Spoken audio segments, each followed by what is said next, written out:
It's a football Friday night. This is high school football. Alabama's after the game presented by the Calhoun County Commission. Jon Holder with you on a football Friday night. That's the Hope Christian School Saints cheerleaders. They are Aniston Orthopedics Cheer Squad of the Week. We're going to have more from the Saints cheerleaders coming up a little bit later on, and we're going to talk Hope Christian athletics and, yes, Hope Christian football. That's going to come up a little bit later on the show on this football Friday night.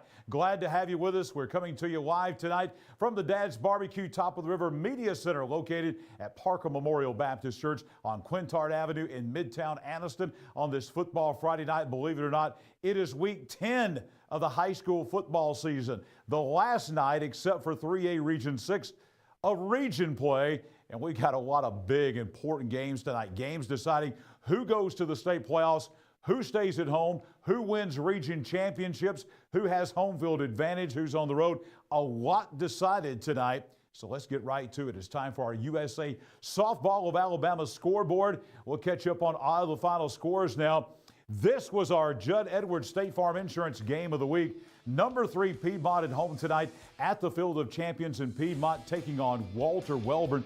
Wellborn's now lost 3 games in a row tonight as Piedmont wins 54-20 tonight at the Field of Champions. We'll have Jordan Smith, Coach Michael Short, bringing you all the highlights, the post-game reaction from the Field of Champions as Piedmont wraps up another region title. Piedmont now 9-0, undefeated in region play in 3A Region 6, undefeated overall as Piedmont wins the Class 3A Region 6 title tonight with an impressive 54-20 win over Calhoun County rival Walter Wellborn. Right down Highway 9, Robertson Field at White Plains tonight. If we can go back to that one, I think we skipped over that. There we go.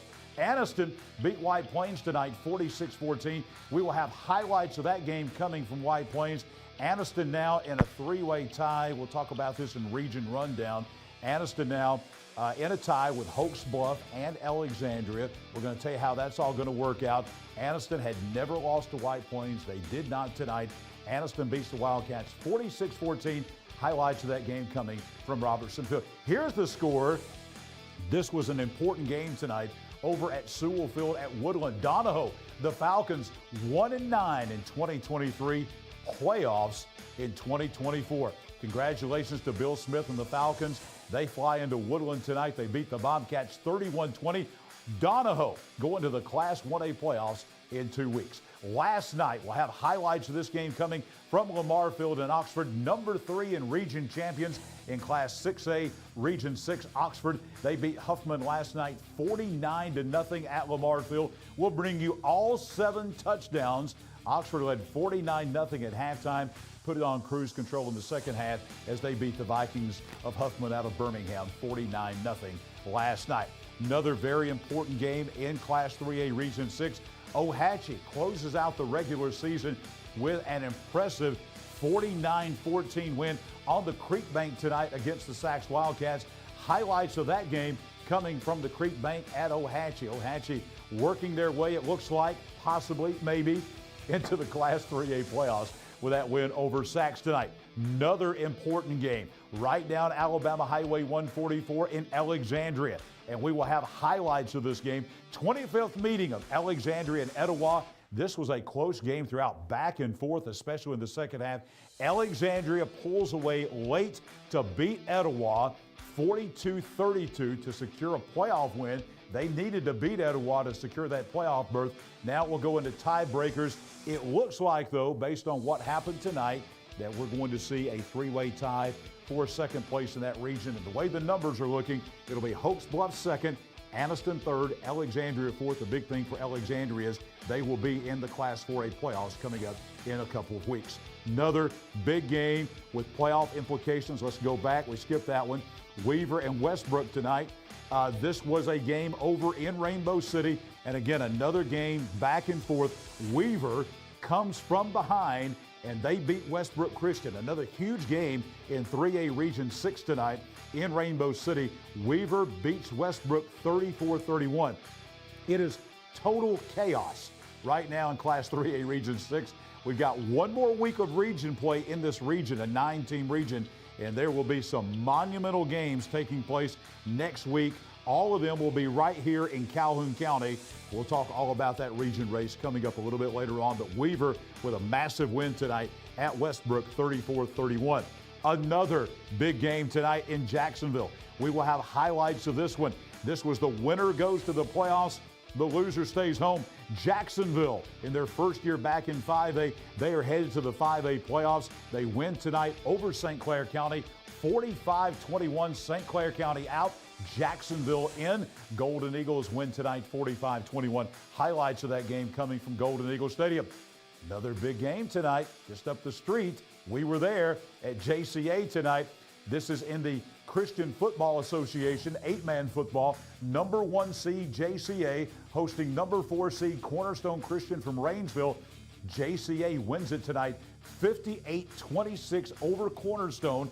That puts JCA in the CFA State Championship game next Friday night in Tuscaloosa against Russell Christian out of Meridian, Mississippi. Russell beat Tuscaloosa Christian tonight, 20-0 over in Tuscaloosa. So next week in Tuscaloosa, neutral site, Jacksonville Christian will take on Russell Christian from Mississippi for the state championship in the CFA. Also tonight, major history being made with Pleasant Valley. Pleasant Valley, look at that record right there. Beat Section tonight, 38-0 out at PV. That puts Pleasant Valley at 8-2. That ties for the best record in Pleasant Valley history. 40 years ago, back in 1984, they finished 8-3. They're 8-2 right now. They'll be hosting a playoff game in 2 weeks coming up at Pleasant Valley. They could wind up with a win, having their first ever playoff win and their first ever 9-win season. It would be the greatest season in Pleasant Valley history. Pleasant Valley tonight with a shutout win over the Section Lions out at Raider Field, 38-0. A lot of big games tonight across East Alabama. Let's jump over to the east here. Bullitt County tonight. They beat Cleburne County down in Union Springs. The Hornets win 35-6. And with that win, coupled with a score we're going to give you in a couple of moments, a loss by Booker T. Washington, Bullitt County will be in the Class 4A state playoffs. Let's take you a little further east, over into Lynette tonight, down to our southeast, Morgan Washburn Stadium in Lynette. Lynette beats Ranburne tonight, 48-14. Also tonight, some more big games, monumental games. This was for home field advantage in the 3A playoffs in Class 3A Region 4. Must-win situation to avoid traveling bigly in the first round of the playoffs. Randolph County, huge win tonight, beating Beulah, maybe the best team Beulah's had. Randolph County beat them tonight down in Wedowee at Hugh and Humphrey Stadium. Randolph County 56, Beulah 27. Randolph County moves to 7-2. More importantly for the Tigers, they will host a first-round playoff game coming up in the 3A playoffs in 2 weeks. We mentioned this game. Big win for Hanley tonight. Hanley will be in the 4A playoffs. They, in essence, knocked Booker T. Washington of Tuskegee out of the state playoffs tonight as Hanley beats Booker T. Washington 44-0.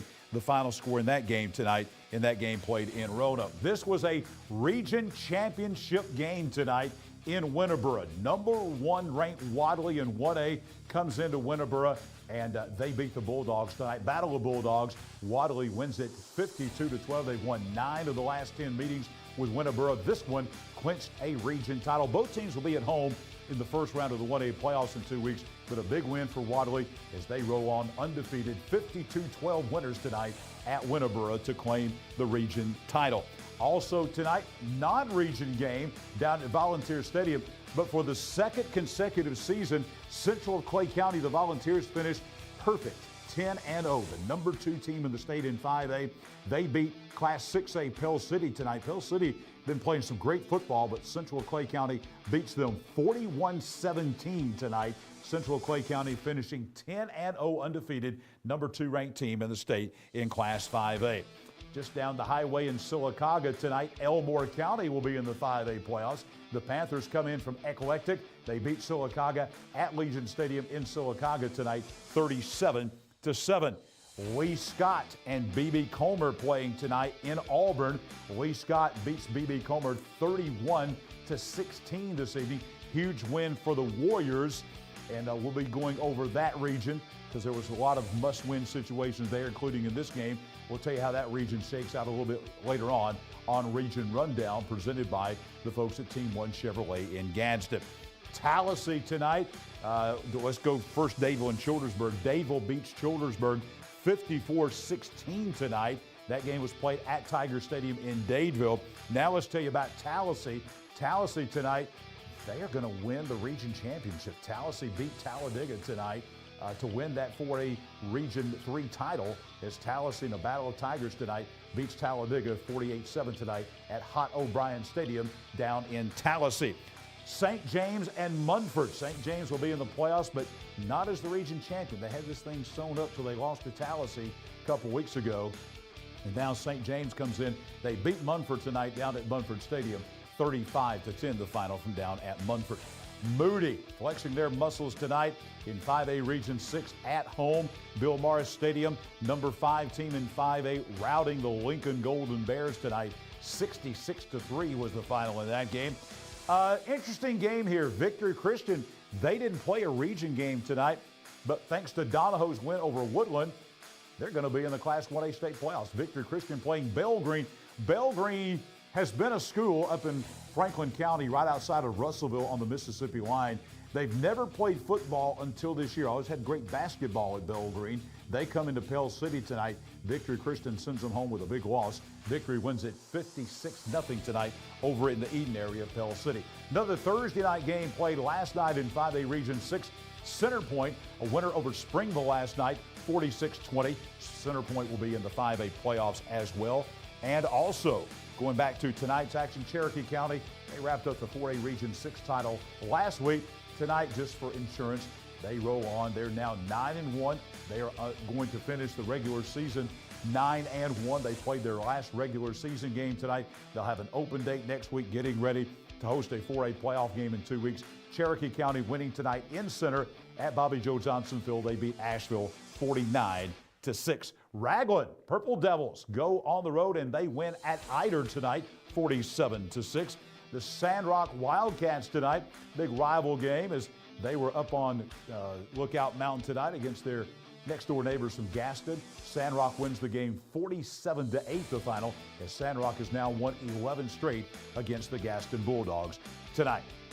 Moving on, Galesville. This is a new final. Galesville, neither team going to the playoffs, but this was a region game, and Galesville gets the win to go to 4-5. Galesville wins over Woodville tonight up at Galesville, 62-28 the final. Hoax Bluff doing their part to create that three-way tie. And if we go to tie breaks, it looks like Hoax Bluff will be the home team in Class 4A Region 6, the runner-up. Hoax Bluff goes to 7-2. Had a kind of a dry stretch there at midseason, dropped a couple of games, but now they've won 2 in a row. Hoax Bluff wins over Aniana tonight at Mike Robertson Stadium in Hoax Bluff, 42-7. Locust Fork and Glencoe, this is another one of those big games going on in Class 3A Region 6, playing at the Fork tonight. Locust Fork outscoring Glencoe 55-39.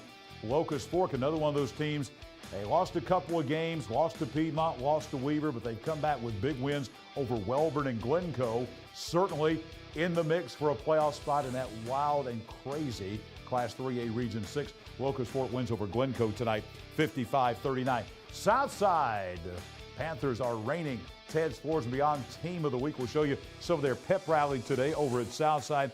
Southside continues to roll. They'll be at home in the first round of the 6A playoffs. They beat Hazel Green tonight. This is a new score. Southside 39 and Hazel Green 14, the final tonight from Barney Hood Stadium at Southside. Top 10 matchup in 2A tonight in Gadsden. Number 3, Coosa Christian facing number 7, Tuscaloosa Academy. This was a tight game. Really, to be honest with you, closer than this score even says. Coosa Christian 35, Tuscaloosa Academy 21. These are two of the top teams in 2A football in the state period, certainly in North Alabama, playing a regular season non-region game tonight in Gadsden at Philip Ellen Stadium. Coosa wins it 35-21. They finished the regular season 9-1.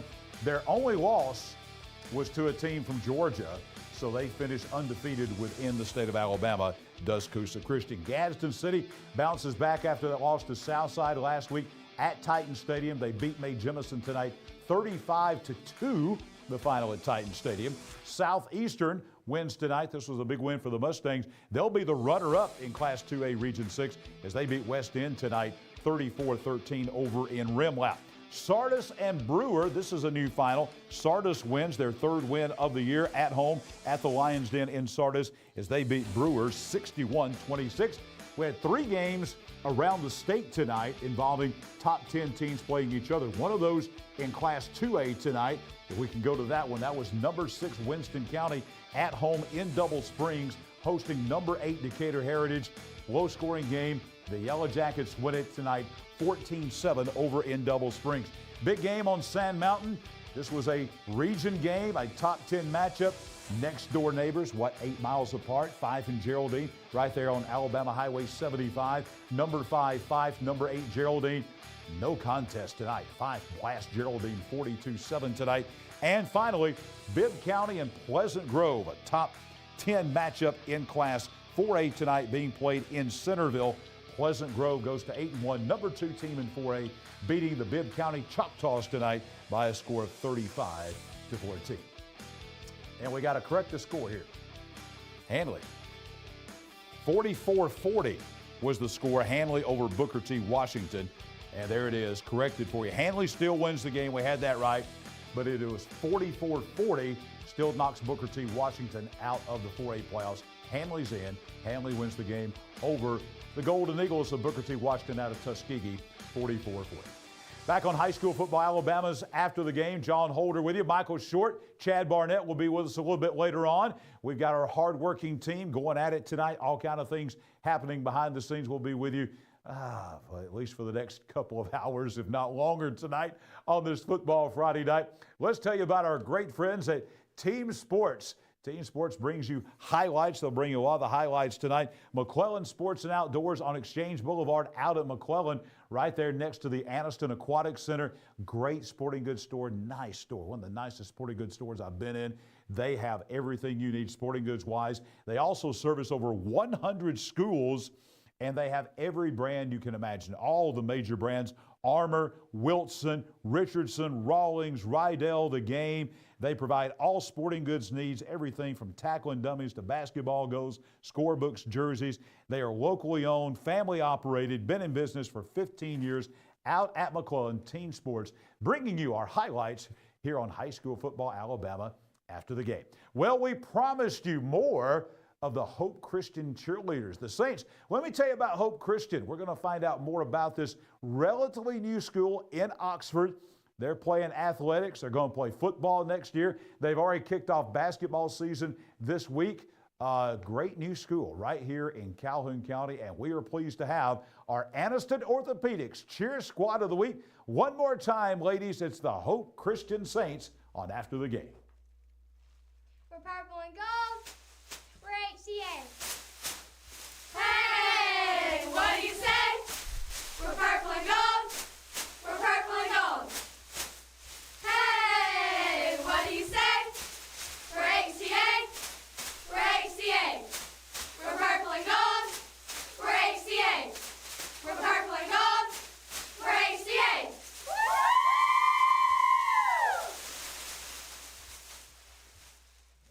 The Calhoun County Commission, made up of Terry Howell, Danny Shears, Fred Wilson, Carolyn Henderson, and Lee Patterson, ask you to take a look at what Calhoun County has to offer. Beautiful parks, neighborhoods, recreational facilities, historic sites, and museums. Our citizens enjoy a high quality of life and strongly support the arts.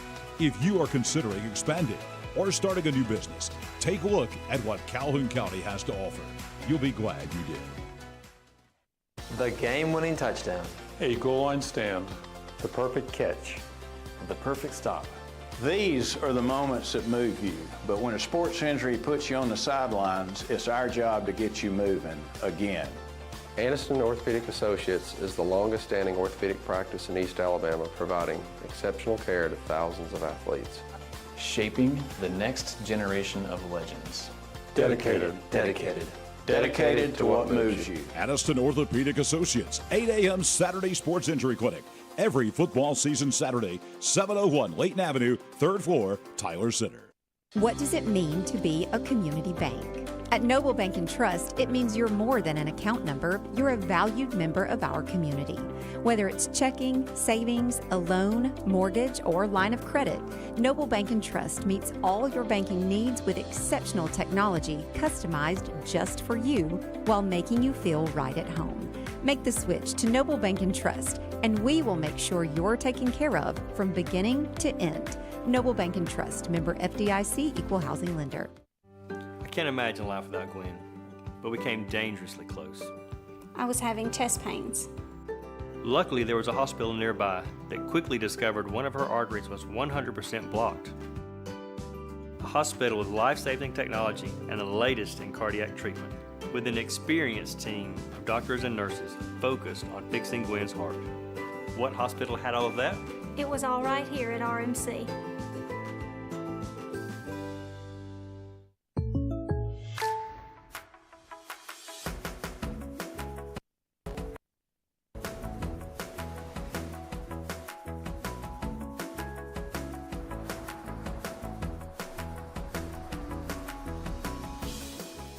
The State Farm Personal Price Plan helps you create an affordable price just for you. Contact local agent Judd Edwards for your personal price plan today.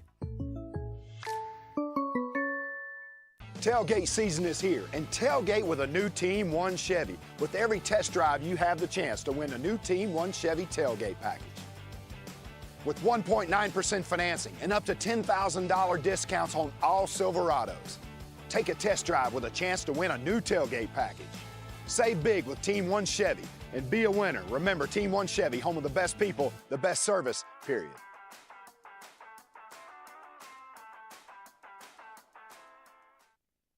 Well, the season just about over. You see coming up on Monday night, hey, Holly Rowe from ESPN, she will be in town. She'll be at Aniston Monday night. She'll be at the Aniston Country Club speaking to our friends at the Quarterback Club of Calhoun County. A couple of meetings left, but hey, they do things year-round. They do a great scholarship for football players right here in Calhoun County. They give away thousands of dollars in scholarship money. Also, they have the Calhoun County Quarterback Club, the media day that they have at the end of July, which is phenomenal, probably the best media day organized in the entire state of Alabama. They also have that at the Aniston Country Club as well. They do a lot of other things during the year in addition to their meetings during the fall. If you'd like membership information, call our friend David Woodard, 256-239-4481. And we appreciate the folks of the Calhoun County Quarterback Club for being a sponsor here on After the Game. Jon Holder back with you on the Football Friday Night, presented by the Calhoun County Commission. We promised you more about Hope Christian School in Oxford, and we are so glad to have these folks with us tonight. And guys, thanks for being with us. Thank you. Clint Burns with us here tonight. Absolutely. Also, Coach Stone is here with us. These are the folks that are going to, that are already launching the athletic program at Hope Christian Academy in Oxford. Got football coming next year, guys. Just so glad to have you with us. Yes, sir. Thank you. Thank you so much. Tell us about the history, the short history of the school so far. You're the head of school. Yes, sir. Yes, sir. So we opened last year. We're operating in our second year this year so far. It's a vision that started about 10 years ago. God put it on our heart and opened up a door. We actually moved to the facility we're in as a church in 2020. And in 2021, myself, Coach Stone, and a few others, my wife, Dr. Mindy Amberson, and her husband, Mr. Jamie Bowman, and Mr. Barron Sandler. What did I say? Jamie Bowman, I'm sorry, and Justin Amberson. All came together, and God just started lining it up in 2021. We knew we could open in 2023, so we opened last August. We ended the year with 57 kids, and currently right now we have 105 students. So God just kind of brought everything into fruition, and it was a vision, like I said, it was from a long time ago, but God's time is perfect, so we're in our second year. A lot of folks in this community know Nick Burns. They know who you are. You didn't have to come do this. This is a brand new, from scratch endeavor. So what led Nick Burns to get on and be a head of school of a startup school like this from scratch? That's a big challenge. What's take us through that process. There's a lot of prayer, a lot of prayer. But it was something that we felt like God led us into. Like I said, it was something we prayed on years ago. He gave us that vision years ago.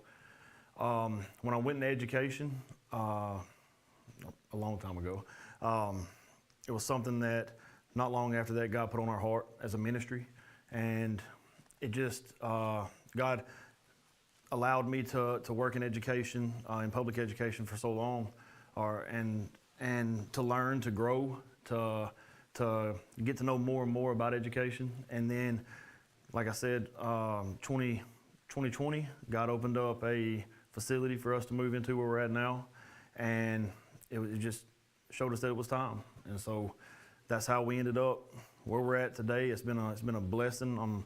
I'm super grateful for the opportunity and the amazing staff and kids and students that we have. All right, before we talk to Coach Stone a little bit about football here, you tell us about Clint Stone and how you got him to come to Hope Christian. Chris Stone. Chris, yes, sir. Yes, sir. I got you wrote down. That's my Coach Stone. Become a good friend of mine years ago, and we started talking about Hope Christian.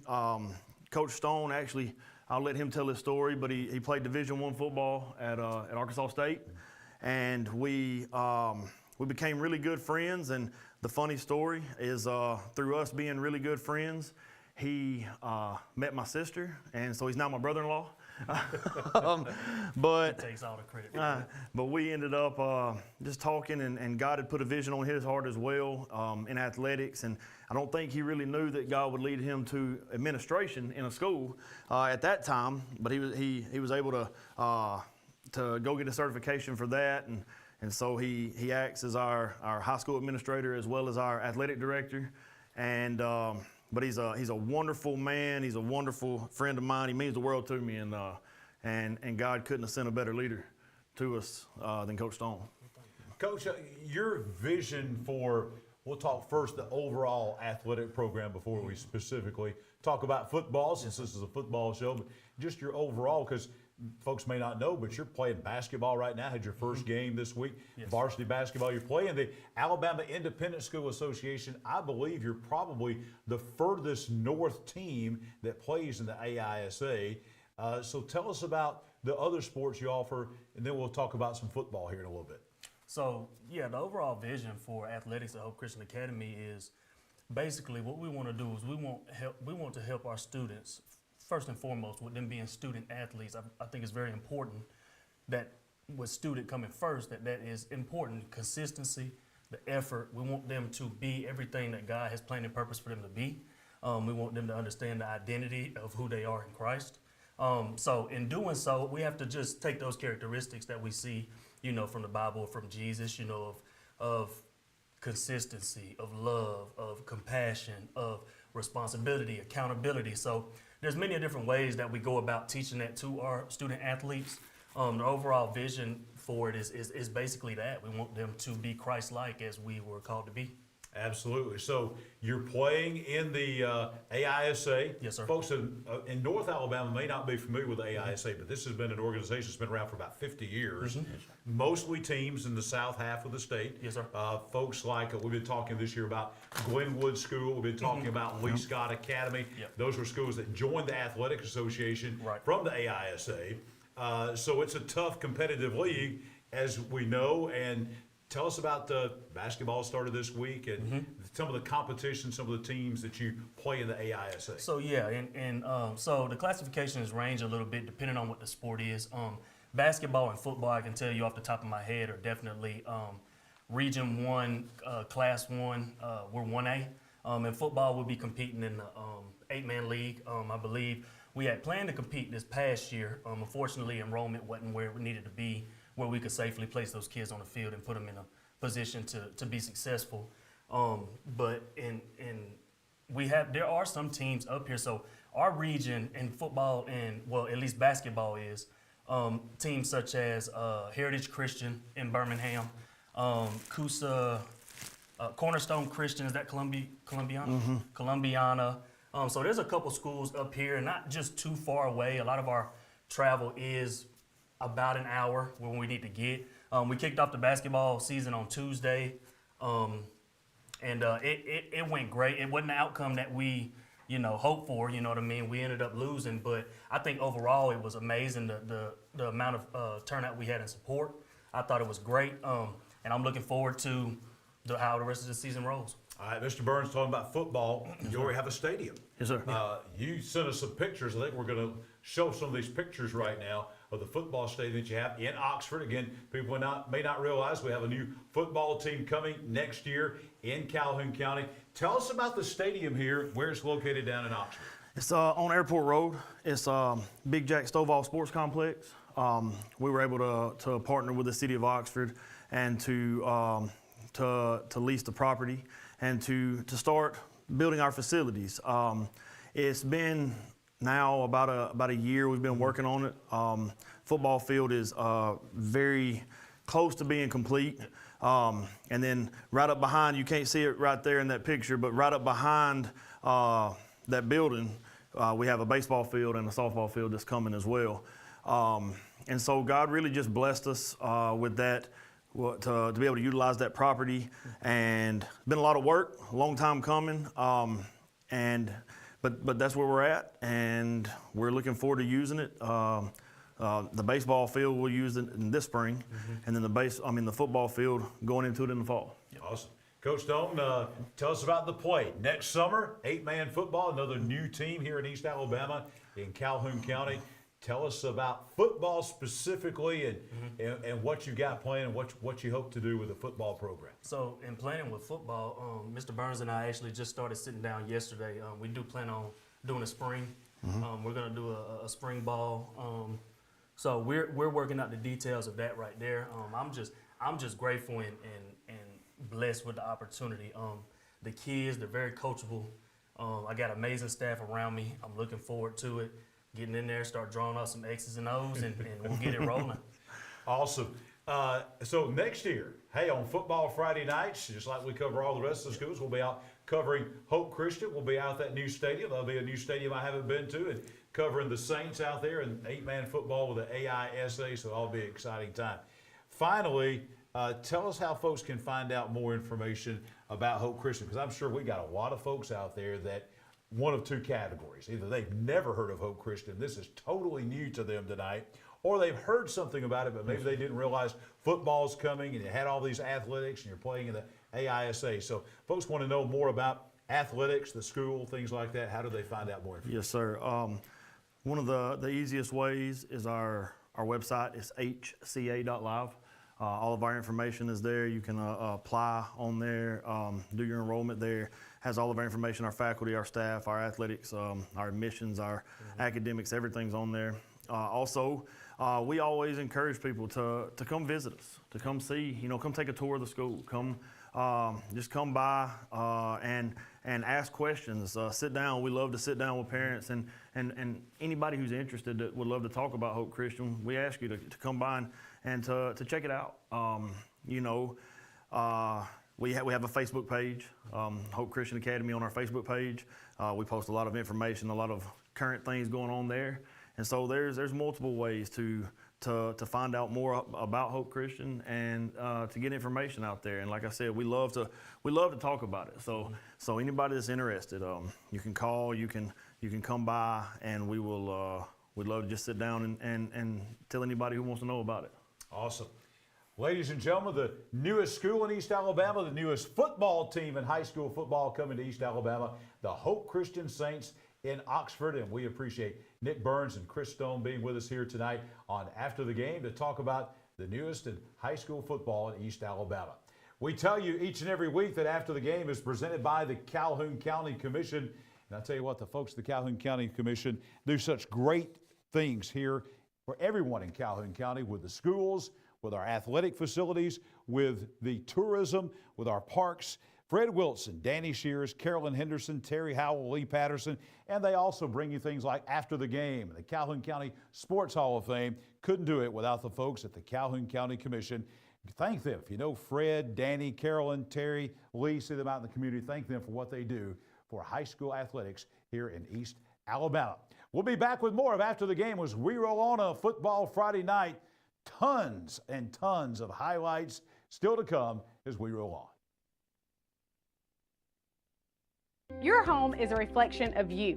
We understand that. That's why we'll personally help guide you through the process of product selection, finance, and installation. We have an extensive selection of designer tile, stone, carpet, laminate, hardwood, cabinets, and outdoor products, all with industry-leading quality. Let us help you choose the perfect touches for your entire home. We offer free in-home estimates and design consultations. Visit us today at Ted's Floors and Beyond.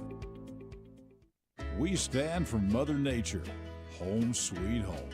The best you. Sunsets with friends. Hustle. Art that lasts. Life's simple pleasures. You know, life has purpose when we stand for something. ATCU is now Emblem, a credit union that stands for excellence and community. But most of all, Emblem Credit Union stands for our members and what's important to them. We stand for you. At Jacksonville State University, the journey starts with you. It begins with your ambition, your curiosity, your dreams. Here, you forge your own path. You have the power to make a difference, explore new horizons, and turn your passions into your future. At Jack State, we journey forward together. The journey starts with you.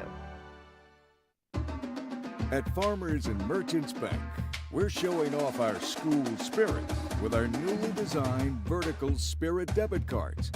Now these are customized with your favorite school's logo, and half of every Spirit card purchased goes toward your school. So, show off your colors and support your local school with the F&M Spirit debit card.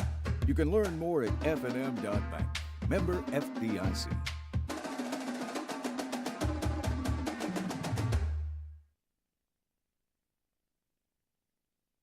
Your neighborhood Grub Mart is your one-stop shop for everything you need when you're on the go. Grub Mart features the best prices on Coke and Pepsi products and is the home to the 99-cent bag of ice every day. And Grub Mart is your exclusive home for the popcorn bucket. Purchase yours for only $5.99, then bring it for free refills throughout the year. And save every day with your Grub Mart Super Saver card. When you're on the go, it's good to know Grub Mart has everything you need. Gas, diesel, and delicious Oleo donuts. In business over 78 years, visit your local Grub Mart today.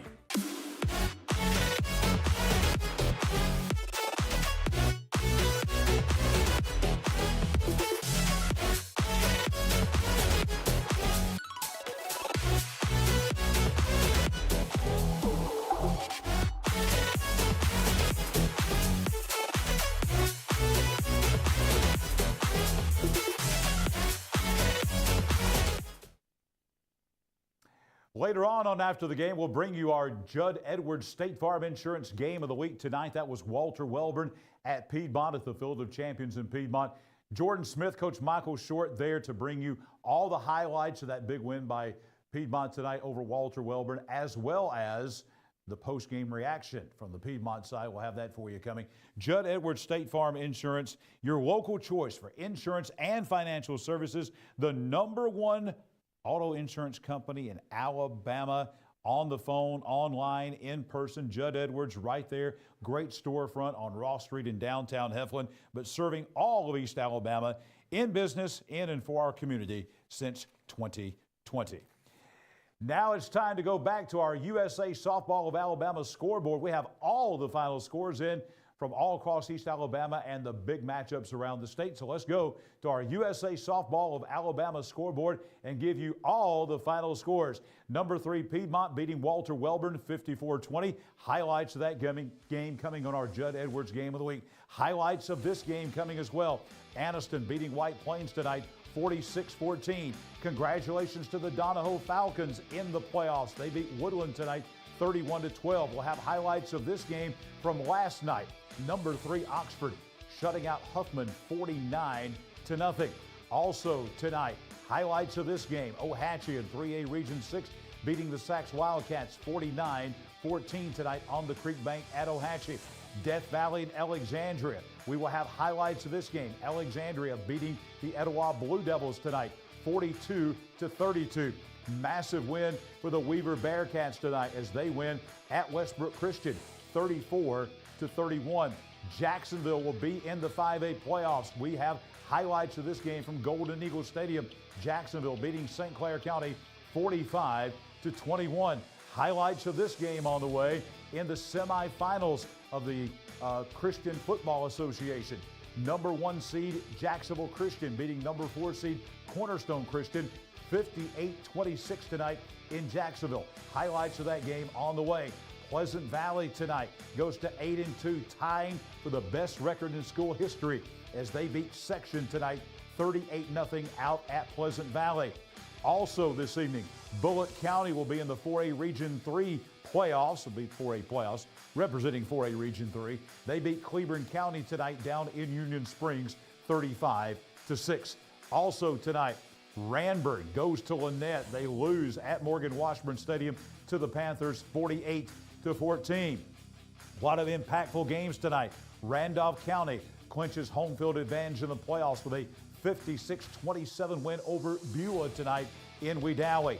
Big win for Hanley tonight. They outscore Booker T. Washington, knocking the Golden Eagles out of the 4A playoffs 44-40 tonight down at Wright Field in Roanoke. Also, region champions. Number 1 Wadley tonight wins the region championship out of Class 1A Region 6 as they beat Winterboro at Winterboro 52-12. An undefeated season for the second year in a row for the Volunteers of Central Clay County, 10-0. They beat Pell City tonight in a non-region contest at Volunteer Stadium, 41-17. Elmore County headed to the 5A playoffs. They beat Sylacauga tonight at Legion Stadium, 37-7. Also tonight, Lee Scott Academy, a winner over BB Comer, 31-16 tonight down in Auburn. Also this evening, in that same region, Dadeville, Class 3A Region 4, beating Childersburg at Tiger Stadium in Dadeville, 54-16 tonight. It was Tallahassee going to win a region title in 4A Region 3 as they beat Talladega tonight, 48-7 at Hot O'Brien Stadium in Tallahassee. St. James, they beat Munford tonight, 35-10 down at Munford. Moody in Class 5A Region 6 having their way with the Lincoln Golden Bears, 66-3 tonight. Victory Christian, they're going to be in the 1A playoffs. They had a non-region game tonight with the Bell Green Bulldogs. They beat Bell Green 56-0. Last night, 5A Region 6 play, Center Point over Springville, 46-20.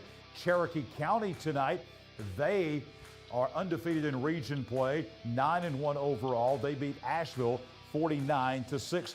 Raglan goes on the road. They beat Eider tonight, 47-6. Sandrock, a winner over Gaston this evening up at the Rock, 47-8.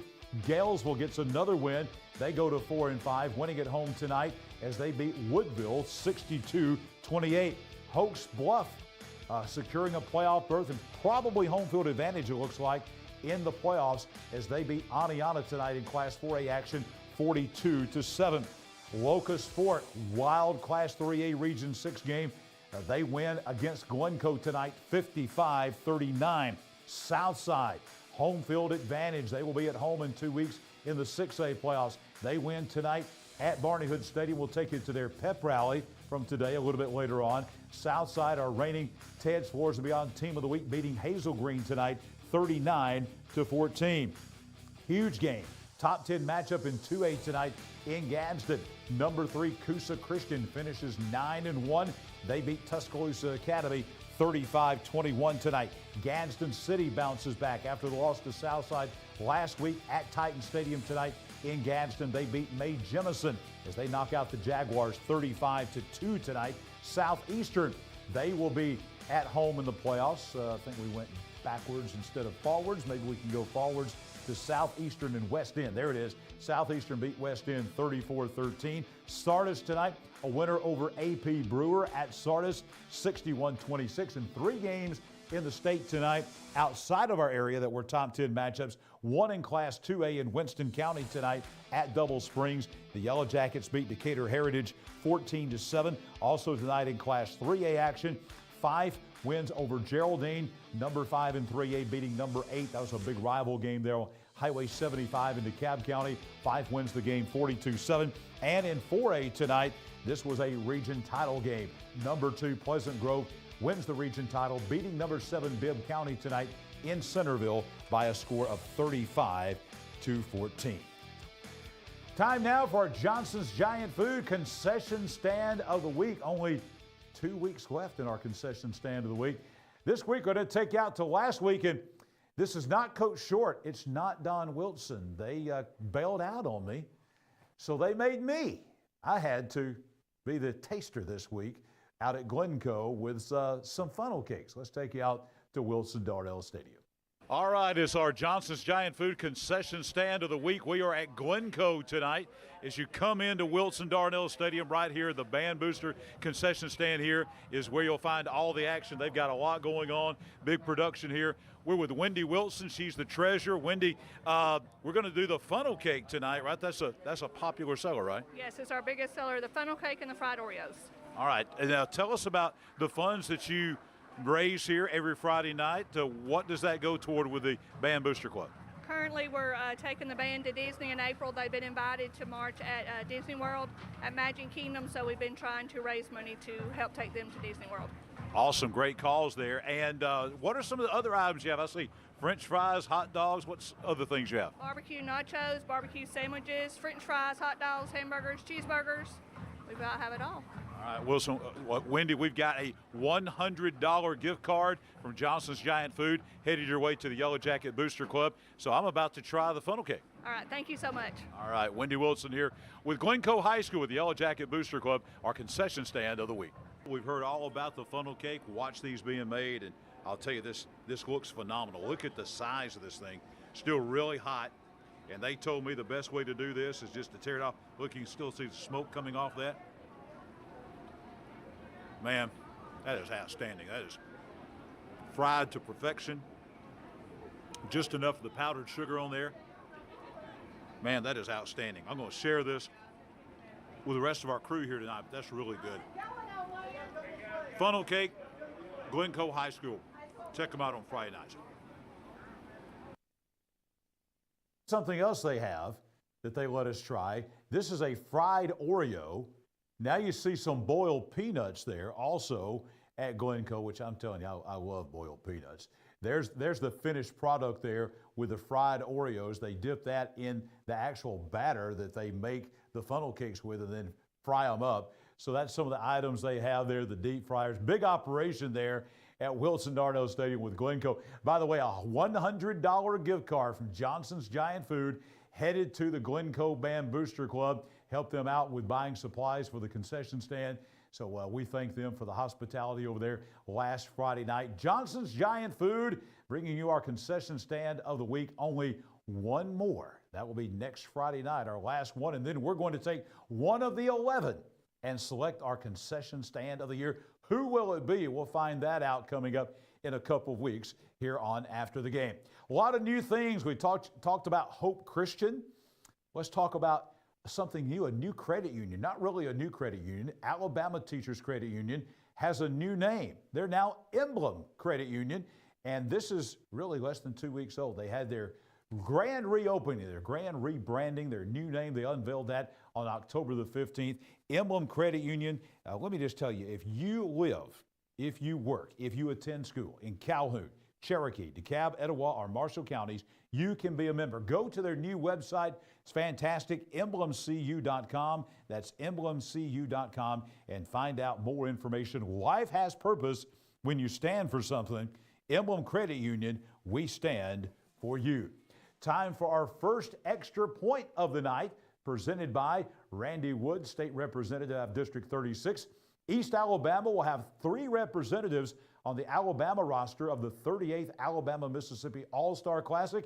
This year's team will feature Oxford quarterback Mason Mims, Alexandria kicker Cleet Forrest, and Southside offensive lineman Jamin Brown. The game is set for Saturday, December 14th, 12 noon at Hancock Whitney Stadium on the campus of the University of South Alabama in Mobile. We come back, more of After the Game presented by the Calhoun County Commission. Tailgate season is here, and tailgate with a new Team One Chevy. With every test drive, you have the chance to win a new Team One Chevy tailgate package. With 1.9% financing and up to $10,000 discounts on all Silverados. Take a test drive with a chance to win a new tailgate package. Save big with Team One Chevy and be a winner. Remember, Team One Chevy, home of the best people, the best service, period.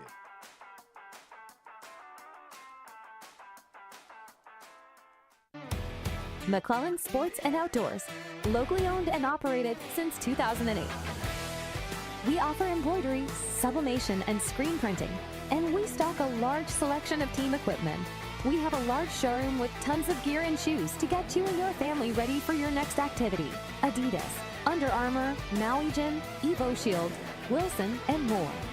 We are located in the heart of Calhoun County, here to serve our region with all your athletic needs. At Farmers and Merchants Bank, we're showing off our school spirit with our newly designed vertical Spirit debit cards.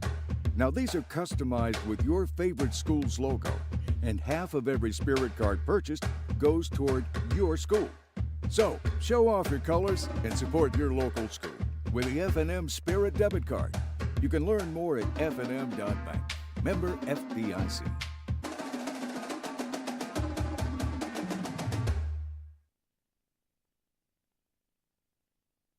Your neighborhood Grub Mart is your one-stop shop for everything you need when you're on the go. Grub Mart features the best prices on Coke and Pepsi products and is the home to the 99-cent bag of ice every day. And Grub Mart is your exclusive home for the popcorn bucket. Purchase yours for only $5.99, then bring it for free refills throughout the year. And save every day with your Grub Mart Super Saver card. When you're on the go, it's good to know Grub Mart has everything you need. Gas, diesel, and delicious Oleo donuts. In business over 78 years, visit your local Grub Mart today.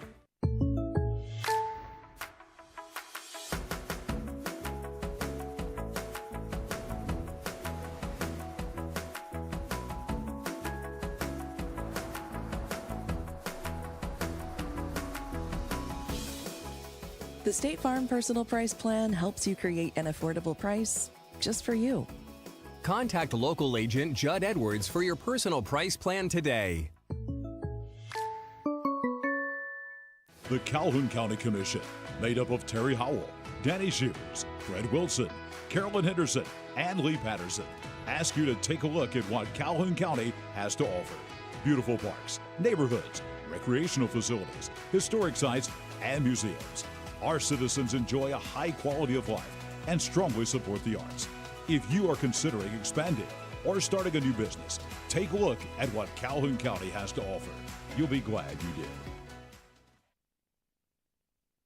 RMC, longtime supporters of After the Game. Since the beginning, back in 2020, RMC Health System, if you're looking for primary care, we've got the right care right here in Aniston, Oxford, Jacksonville, and Roanoke. Learn more at rmccares.org/family medicine. Spirit Scholarship time.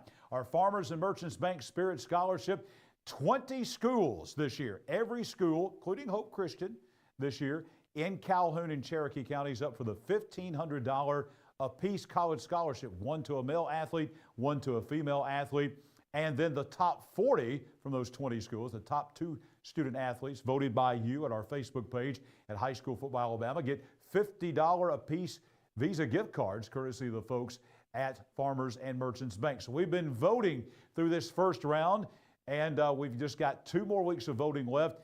We have voting that's going to start in a little bit more than an hour at midnight tonight. We've got voting for 2 more schools. Those 2 schools will be Hope Christian and Sachs. So let's jump to it and show you the nominees from each of these schools right now. Again, you can go to High School Football Alabama's Facebook page and vote for this. We got these folks. We'll bring them up right now. This is from Hope Christian. We've got Carmindy Donovan, 4.0 GPA. She is a cheerleader. She was here with us tonight in studio from Hope Christian. Also, the other female is Lillian Orgeron, 3.8 GPA, cheerleading and volleyball from Hope Christian. Then the 2 male athletes from Hope Christian are Cruz Hadley, 3.5 GPA, a basketball player for the Saints, and also representing Hope Christian, we've got Zion Davis, a 3.7 GPA, also a basketball player for the Saints. Now, let's go over and look at the pictures are not real clear here. We apologize for that, but these are the SACS nominees. On the female side, we've got Adriana Stevens, a 99.08 GPA for the Wildcats, volleyball, cheer, and softball. The other female nominee for SACS is Destiny Gordon with a 97.58 GPA. She is a cheerleader for SACS. On the male side, the two nominees are Aiden Chass, a GPA of 99.91, football and soccer player for the Wildcats. And also for SACS, we have LaJuan Curry, great football player, basketball, baseball player for the SACS Wildcats with a 92.58 GPA.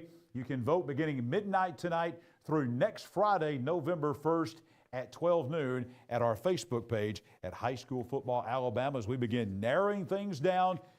We get down to the final two is voted by you for our Spirit Scholarship from Farmers and Merchants Bank, about $3,000 in scholarship money on the line in our Spirit Scholarship contest going on this year. Got a special guest with us back here in the studio. First, we want to welcome, making his first appearance of the night, Coach Michael Short is back in from Piedmont tonight from the Judd Edwards State Farm Insurance Game of the Week, along with Jordan Smith. Y'all have the complete highlights and post-game reaction from up at the Field of Champions tonight, where Wellborn fell, lost their third game in a row, I believe, to Piedmont tonight, 54-20. Also, we have a guy that knows a little bit about football, coached a few games. This is Brian Mintz. He is the area representative for Etowah County Fellowship of Christian Athletes. Coach Mintz joins us tonight. Yes. In case you don't know, Coach Mintz, former head football coach at Raglan, at Glencoe, at Southside, up in Tennessee. Have I missed anywhere, Coach? Did I miss anywhere? Westbrook. Westbrook. I missed Westbrook. Did some time I missed Westbrook. I knew I would miss one. Anyway. And he can paint, too. Can paint. I saw him today. He didn't know this. I was over at the pep rally at Southside. I'm leaving, coming down the road behind Barney Hood Stadium, and there's Brian Mintz out painting. And also, he was a quarterback on one of the great Southside teams ever, and also a quarterback for the Jacksonville State Gamecocks as well. So as I said, he knows a little bit about football. Coach, we'll talk some football in a moment. We want to talk about FCA. You recently had Fields of Faith, big event at Jim Glover Field in Etowah a couple weeks ago. Tell us how that went. It went great. We had student leaders from around the county, one from Southside, let's say one from Hokes Bluff, one from West End, one from Westbrook, and they all shared their testimony or the message that they wanted to share.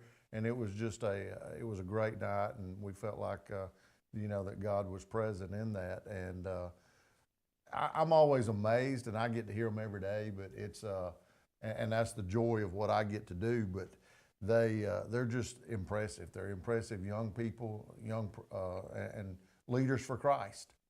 So that's the joy of what I get to do, is to just hear them all the time. Coach Short, Coach Mintz will not say this or take any credit for this, but I can tell you, because I have been involved with this for about 25 years here in East Alabama. Mm-hmm. When he took over at Etowah County, we were without leadership for a few years there. We had some leadership, great leadership that moved on to some bigger and better things, and we needed someone in Etowah County. I felt like all along this guy was the perfect guy for that, retired, and he has done a phenomenal job, just a fantastic job of being our area representative in Etowah County. The fruit of that, Coach, tell us about what we call huddles in FCA. Tell us about the huddles and the impact that you got in all the schools in Etowah County. Well, that's the joy of we have a lot of events, and I'm kind of glad we're through with the event season through summer.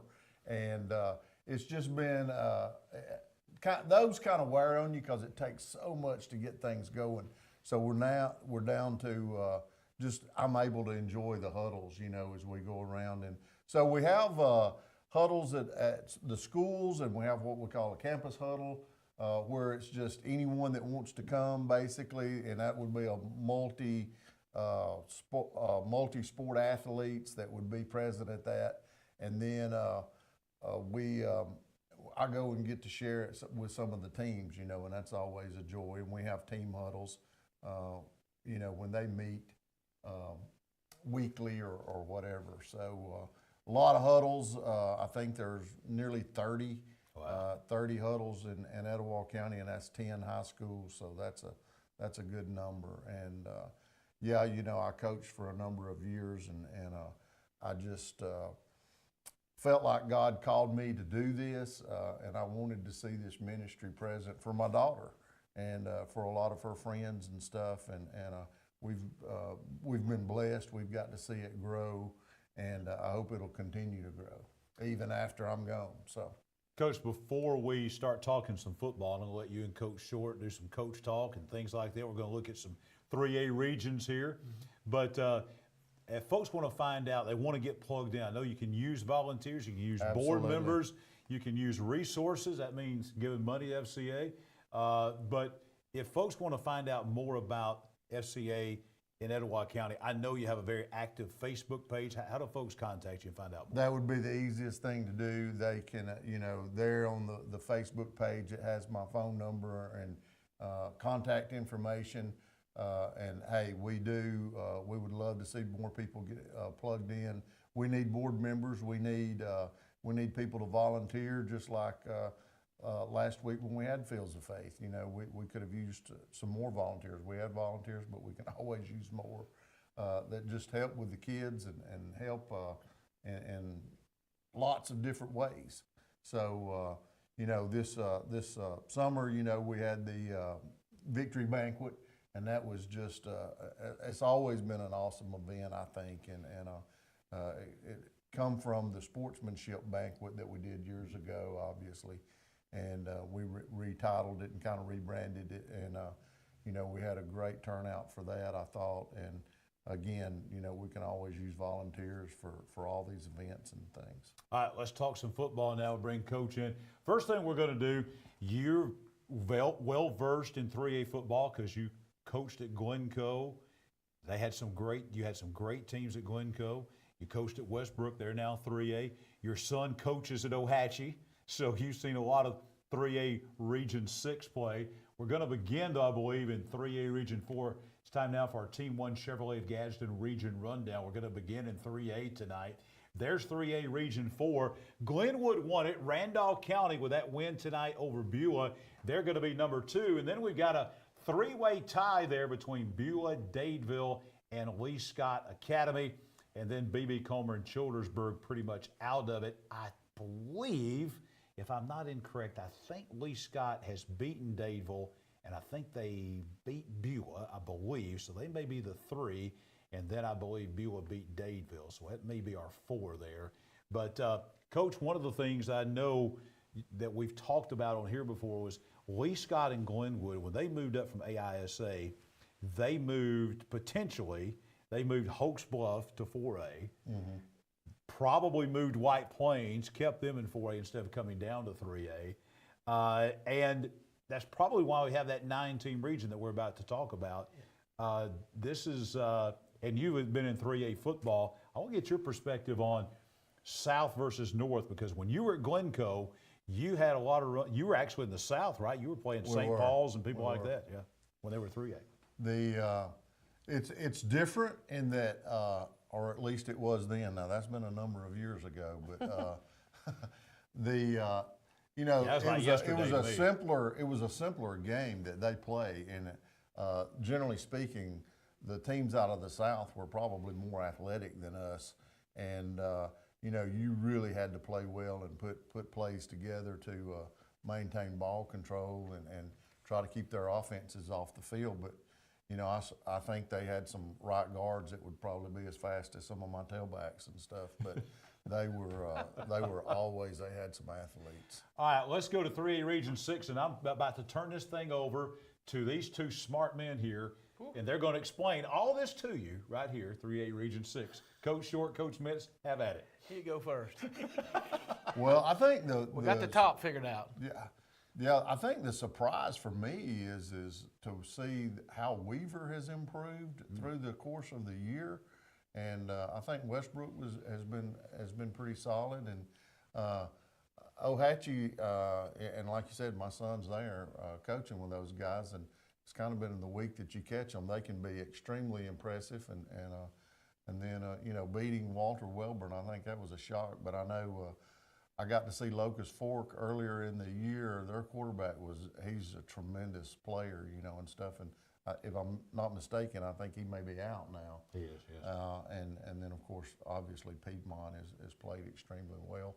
And but like I was saying earlier, Weaver, took Piedmont down to the wire last week. So very impressive group of teams from top to bottom. But just looking at those teams, those are always traditionally competitive teams, even when they've been in other areas and classifications. But all of those teams have been competitive and have proud traditions. I think Locust Fork, after that they were kind of reeling there after they lost their quarterback, but I think now that they've they brought a kid in that night, and you knew he had some talent, but he just didn't know the playbook. And I'm sure by now they've got the plays that he can run, and they're taking care of him. Now he's made them better. But I watched Piedmont tonight for the 4th time that I've seen Piedmont play this year, and they are as solid and well-rounded as any team that I've seen, because they have a good kicking game, they have a great defense, and they have a great offense, and they can score in so many ways. They can run the football, and they can also throw it whenever they want to. So they are a well-rounded team that's going to have a chance for a deep run in the playoffs. Next week, we mentioned this.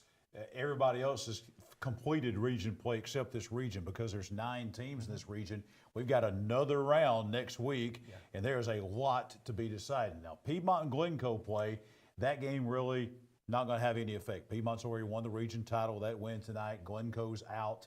So the other 3 games are going to be right here within just a few miles of each other. Got Westbrook playing at Wellborn. Then right down the road at Sachs, you got Sachs and Locust Fork. Then you go right over to Bill Bryan Stadium in Weaver, and you got Weaver and J.B. Pennington. Guys, that's going to be 3 monumental football games right here within just a few miles of each other in Calhoun County. Yeah, and they're all going to mean something. A lot of times teams, when they get to week 10, it's a non-region game, and you have to fight like crazy with your team to get them up to play. So I don't think anybody's going to have a problem this week getting people ready to play, just because of the ramifications of each ball game that we're going to see. I even heard that tonight afterwards. People said, all right, guys, we got 1 more week to go to get into the playoffs. So there's still a lot more to play for out there for those kids. So I don't think any of these coaches are going to have a problem this week. The only person that may have a problem, and I talked to him about it tonight, would be Piedmont getting his team ready to play. But most of his players after the ball game, you hear him say, guys, we got to continue to improve if we want to get to where we want to go. So that was a good thing for him to hear out of his players. Absolutely. Coach Mintz, you mentioned your son coaching on the staff at Ohatchee, and you're about like us. You catch a couple of games on Friday nights all around Etowah and Calhoun County. So all your years of experience now, but you're still watching very closely aligned, your son there at Ohatchee. How's it changed? Let's go back to like 30 years ago when you and I first met and you were coaching at Glencoe. How's the game, you mentioned, you alluded to this, how's the game changed from 30 years ago at Glencoe to where it is now, high school football here in East Alabama? Well, I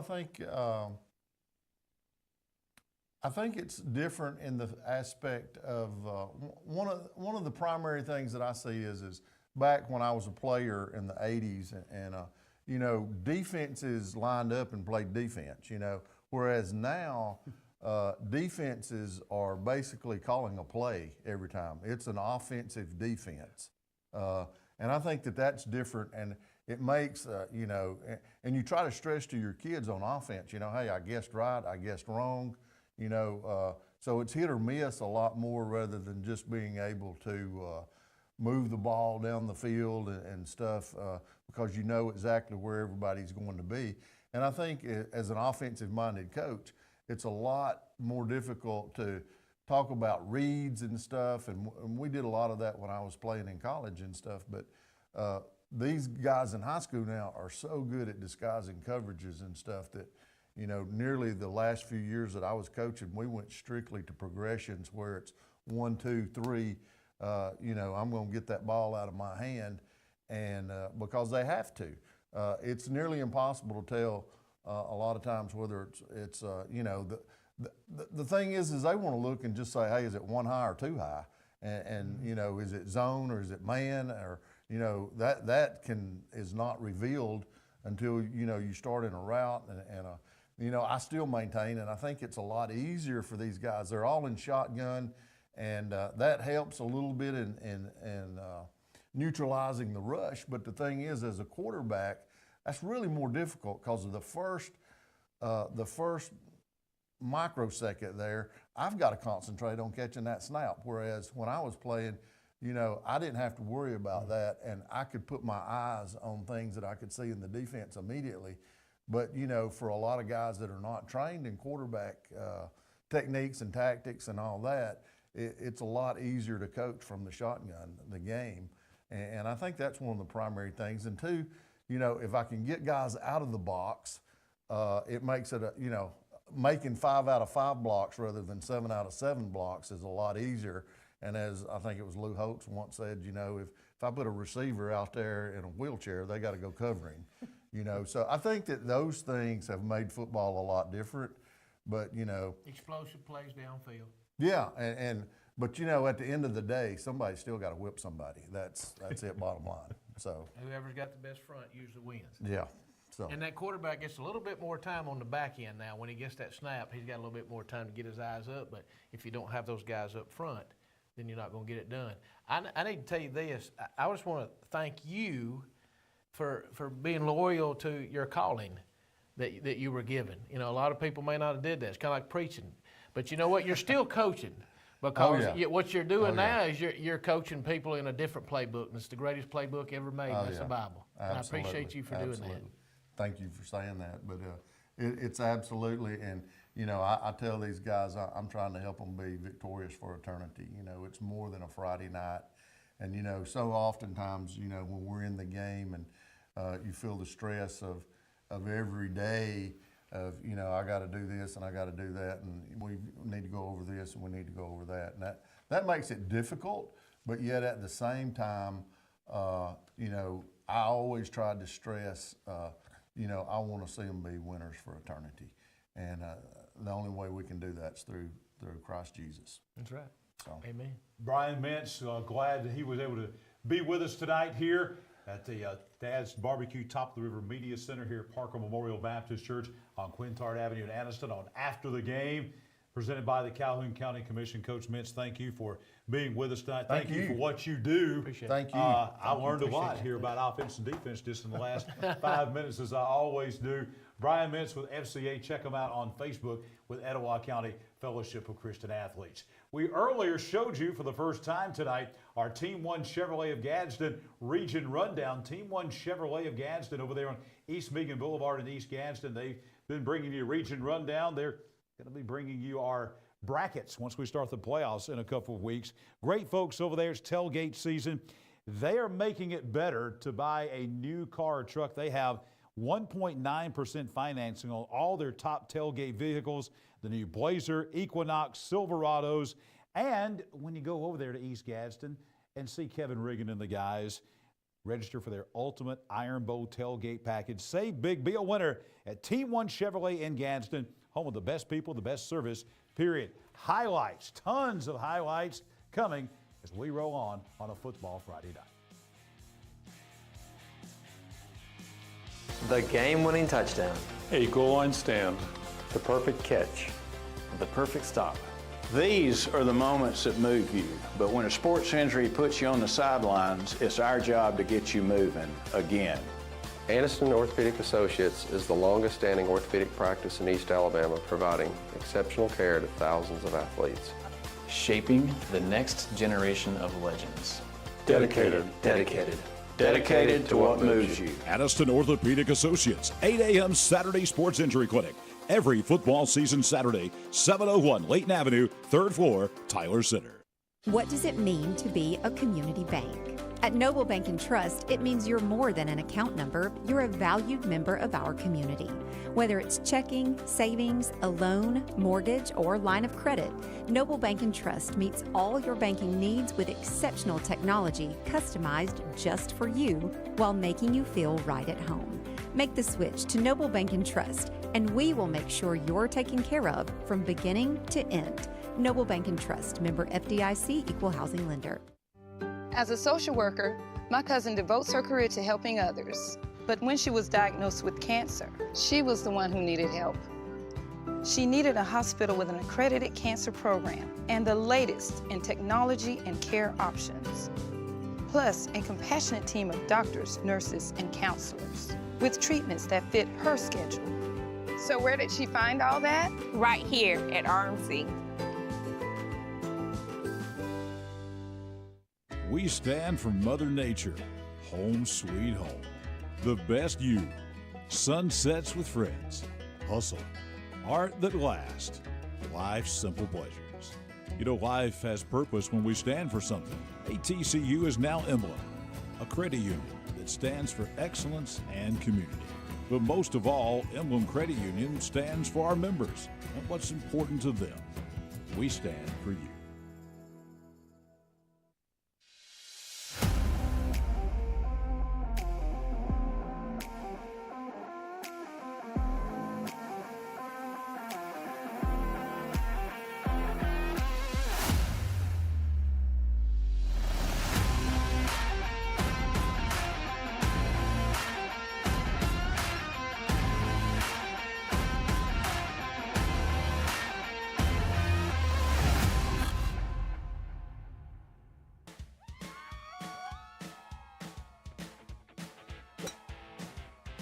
Wow, these guys are everywhere, I'm telling you. Hey, you remember when we talked about doing some upgrades to the bathrooms and the floors? I do. Well, I think it's about time we check in to do it. I know exactly who to call. They're everywhere. From your kitchen, bathroom, living room, fireplace, or anything in between, even the golf course, Ted's is everywhere. Call today for your free in-home estimate. Ted's Floors and Beyond. We'll have our Ted's Floors and Beyond Team of the Week announcement for Week 10 coming up a little bit later on in the show. Let me just tell you about Ted's Showroom. Great place, U.S. Highway 431 in Sachs. If you want to see the latest trends and options, not only in flooring, but also they now do bathroom makeovers, cabinet and kitchen makeovers as well.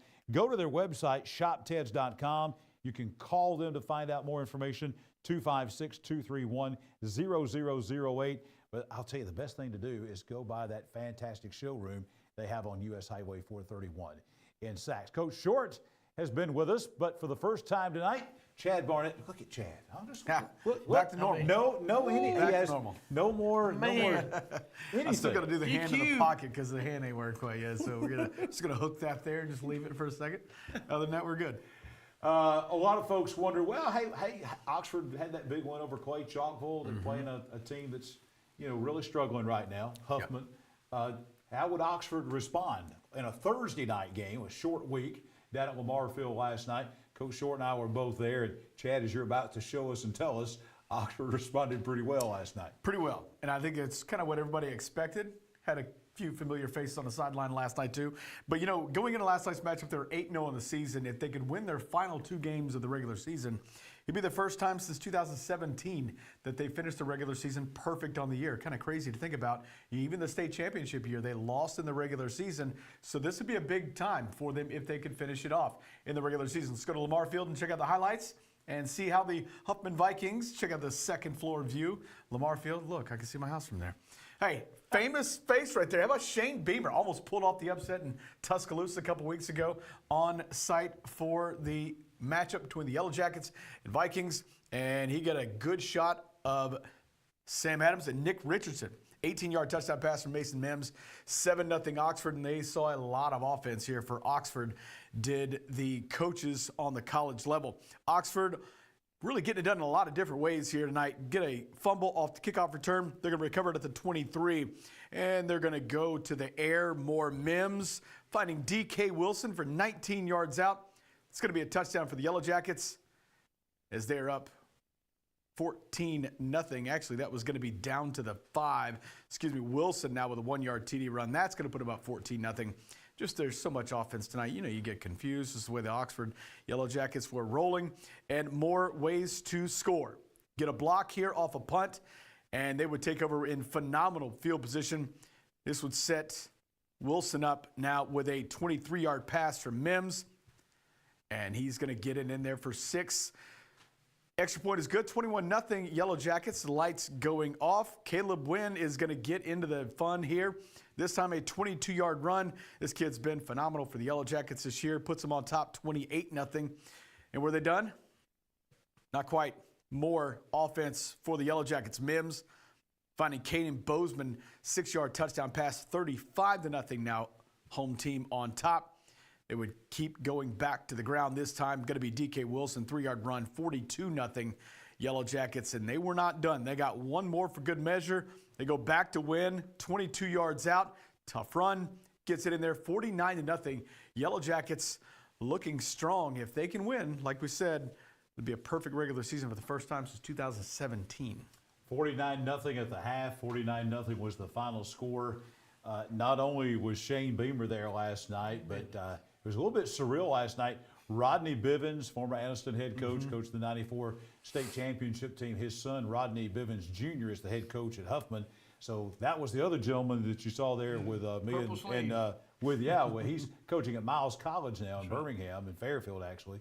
And so we had head coach Bivens and Shane Beamer, and had a chance to speak with both of those guys over there. But the interesting thing was Larry Davidson, the athletic director at Oxford, at halftime, he takes, we had a number of folks there, but he takes my crew, and he takes some folks from Alabama Power in there, and then he takes Rodney Bivens, and going and gives us a tour of the new athletic facility, which is just unbelievable there.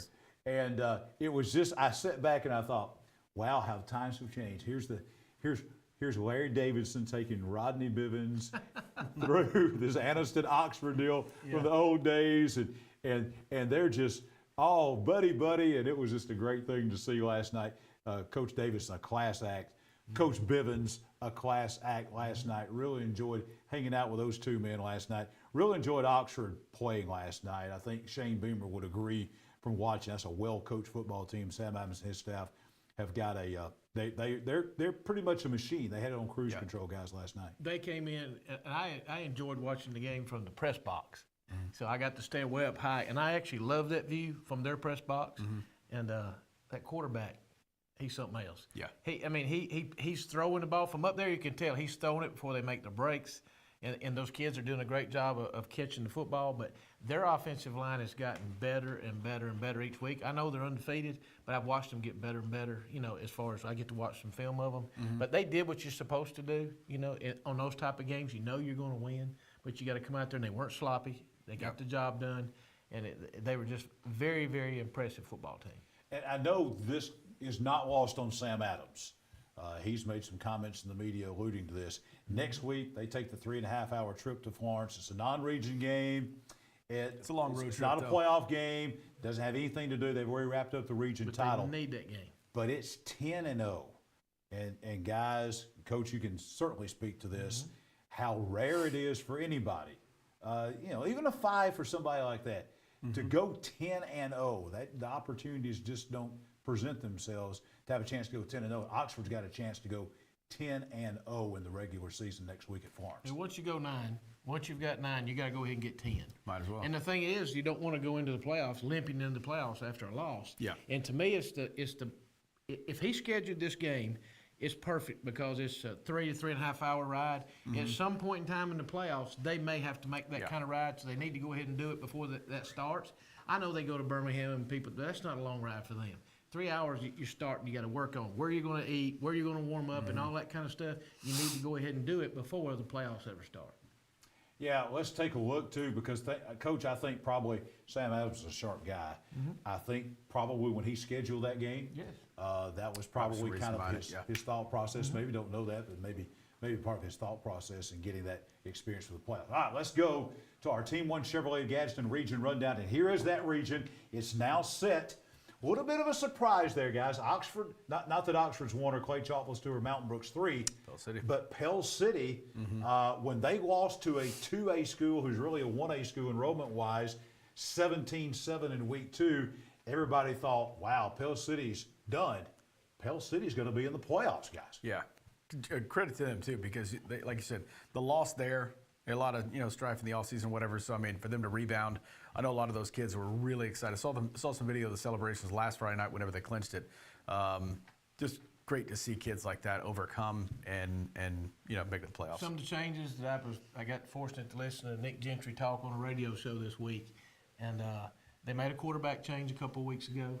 It felt like it just something they had to do, and they took a linebacker about 5 weeks ago, took one of their best linebackers and moved him over to tailback. He's 6'2", 6'3", about 215. And they feel very good about their matchup in the first round at Fort Payne. They feel very good about that matchup. Coach, you mentioned that matchup. Class 6A Region 6 matches up with Class 6A Region 8 in the first round, and that region is now set as well. Fort Payne 1, Southside 2, Gadsden City 3, Buckhorn 4. So that gives us some interesting matchups. That'll be Buckhorn coming to Oxford. Gadsden City travels down I-59 to Clay Chalkville. Mountain Brook, very good football team, coming to Southside to play. And, Coach, as you mentioned, Pell City going to Fort Payne, some interesting matchups. I'll tell you, I told Ben Stewart today at Southside where they were at the beginning of the season, Coach. You and I both saw. And they're a 56, 57-yard field goal by Fort Payne on the last play of the game away from Southside having won this region. Ben Stewart needs to be maybe the coach of the year somewhere, for sure. And district, region, whatever they're going to call it, he does. Etowah County, maybe? Could be. I mean, 6A? Very well could be. In the state, but and that could very well happen if they get in the playoffs and get a win or two. That could happen for him. I think if we were around at the beginning of the season, I don't think, I think both those teams at the top are kind of surprising. I mean, maybe you guys thought Fort Payne would be on top of it, but understanding that, I would assume Gadsden City would have been the favorite. Yes. That Southside and Fort Payne kind of came out of nowhere. So if Pell City does like their matchup, maybe what they're seeing on film, Fort Payne may be a little bit better in person than what they're seeing, because I tell you, they've definitely shocked some folks this year.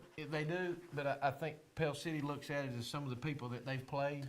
Yeah. In Clay Chalk, when they're seeing those bodies, because I've seen them up close.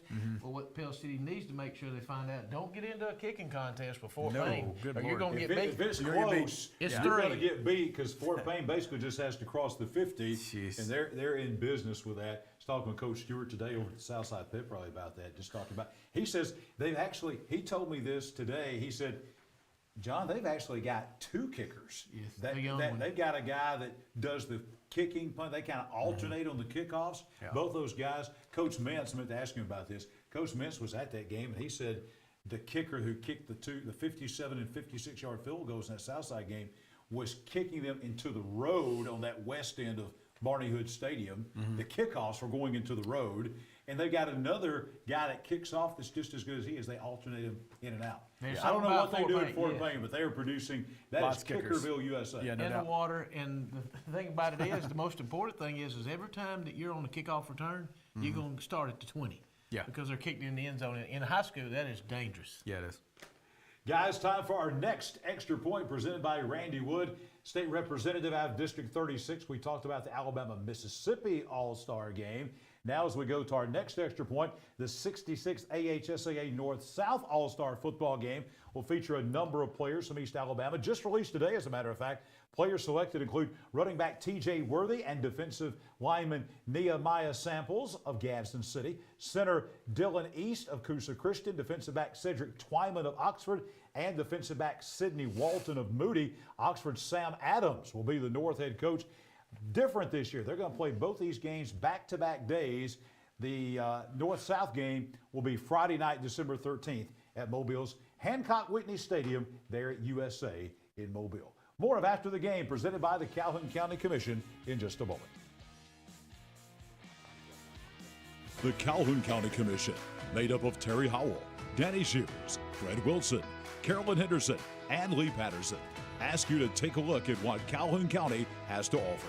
Beautiful parks, neighborhoods, recreational facilities, historic sites, and museums. Our citizens enjoy a high quality of life and strongly support the arts. If you are considering expanding or starting a new business, take a look at what Calhoun County has to offer.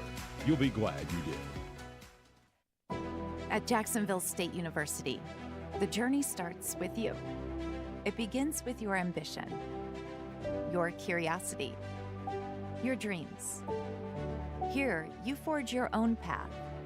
You have the power to make a difference, explore new horizons, and turn your passions into your future. At Jack State, we journey forward together. The journey starts with you. We stand for Mother Nature, home sweet home. The best you, sunsets with friends, hustle, art that lasts, life's simple pleasures. You know, life has purpose when we stand for something. ATCU is now Emblem, a credit union that stands for excellence and community. But most of all, Emblem Credit Union stands for our members and what's important to them. We stand for you. Tailgate season is here, and tailgate with a new Team 1 Chevy. With every test drive, you have the chance to win a new Team 1 Chevy tailgate package. With 1.9% financing and up to $10,000 discounts on all Silverados. Take a test drive with a chance to win a new tailgate package. Save big with Team 1 Chevy and be a winner. Remember, Team 1 Chevy, home of the best people, the best service, period.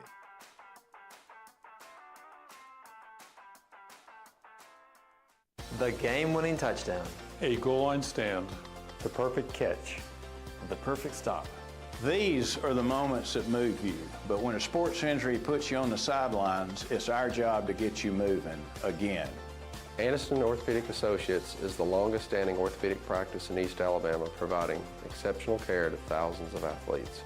Shaping the next generation of legends. Dedicated. Dedicated to what moves you. Aniston Orthopedic Associates, 8 a.m. Saturday Sports Injury Clinic. Every football season Saturday, 701 Layton Avenue, 3rd floor, Tyler Center.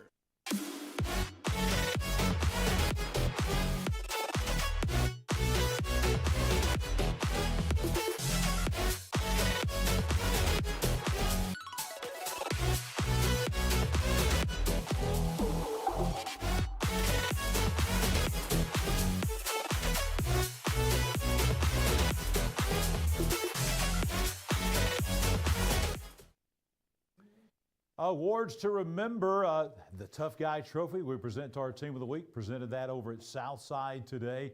That's not all they have. I was out at their store on Alabama Highway 144 in Ohatchee just a few days ago, and that's a great, again, storefront to go into and just check out all the things they have. They can do anything. They've got the plaques. They've got the trophies. They can do the Crystal Awards. They can do the etchings. They do that for the Calhoun County Sports Hall of Fame, and they are phenomenal. Awards to remember, one of the top 10 awards dealers in the entire Southeast. Go to awardstoRemember.com to find out more information.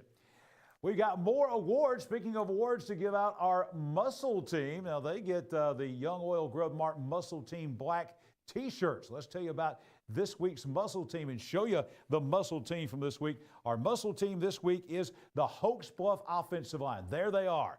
I don't know if Coach Rob made this picture or not, but he sent it to me. And there they are.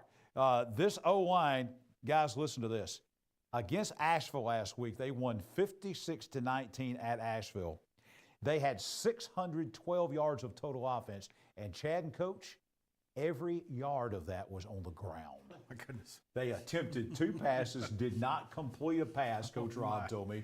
612 yards on the ground. That's why they're our muscle team of the week. I don't care who you're playing. When you do that, they all I went by Hoax Bluff this week, earlier in the week, and dropped off to those 7 guys right there, our Young Oil Grub Mart muscle team T-shirts. Congratulations.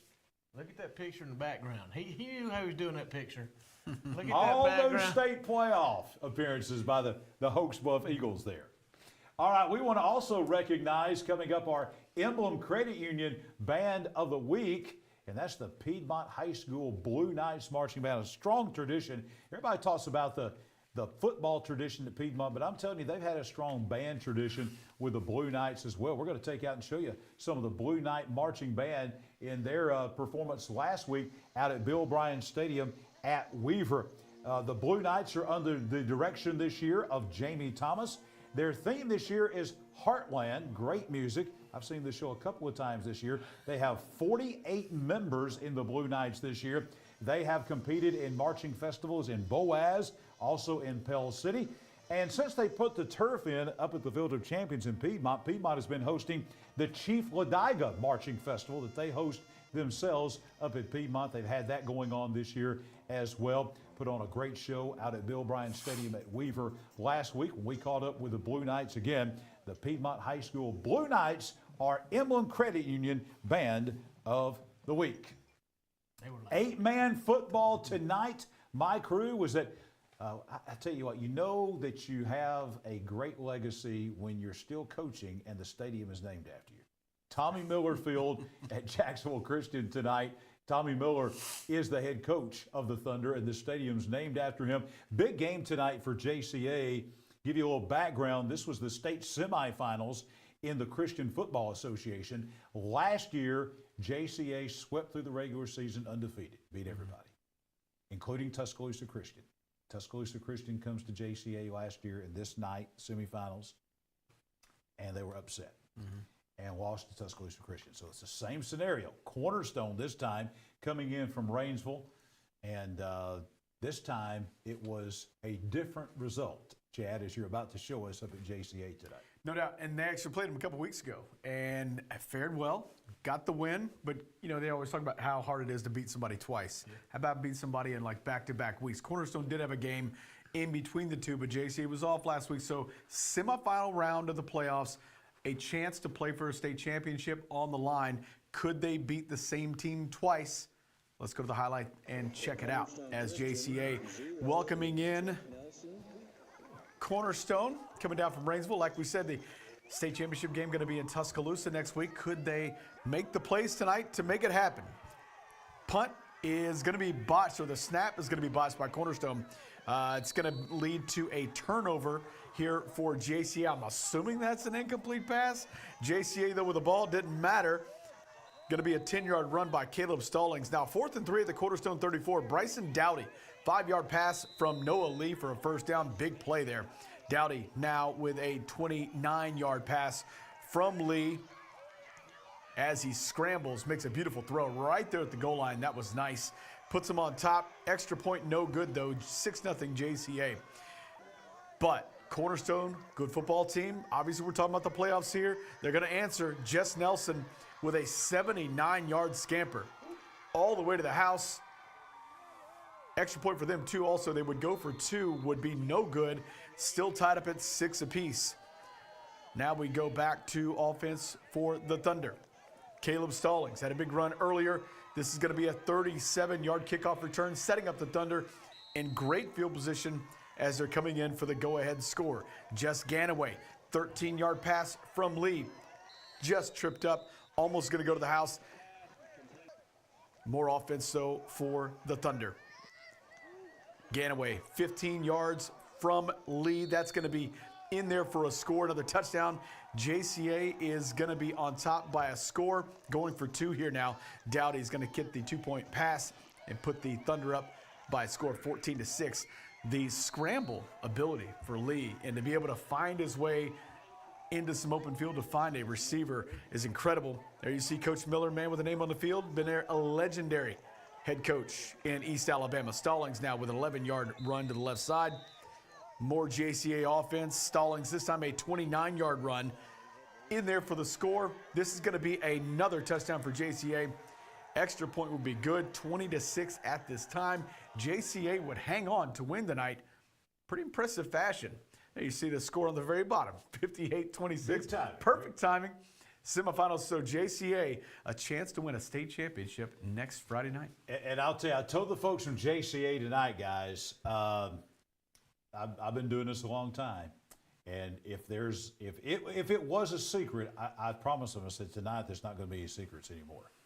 Noah Lee, let's think about all the great quarterbacks that we've seen here in East Alabama.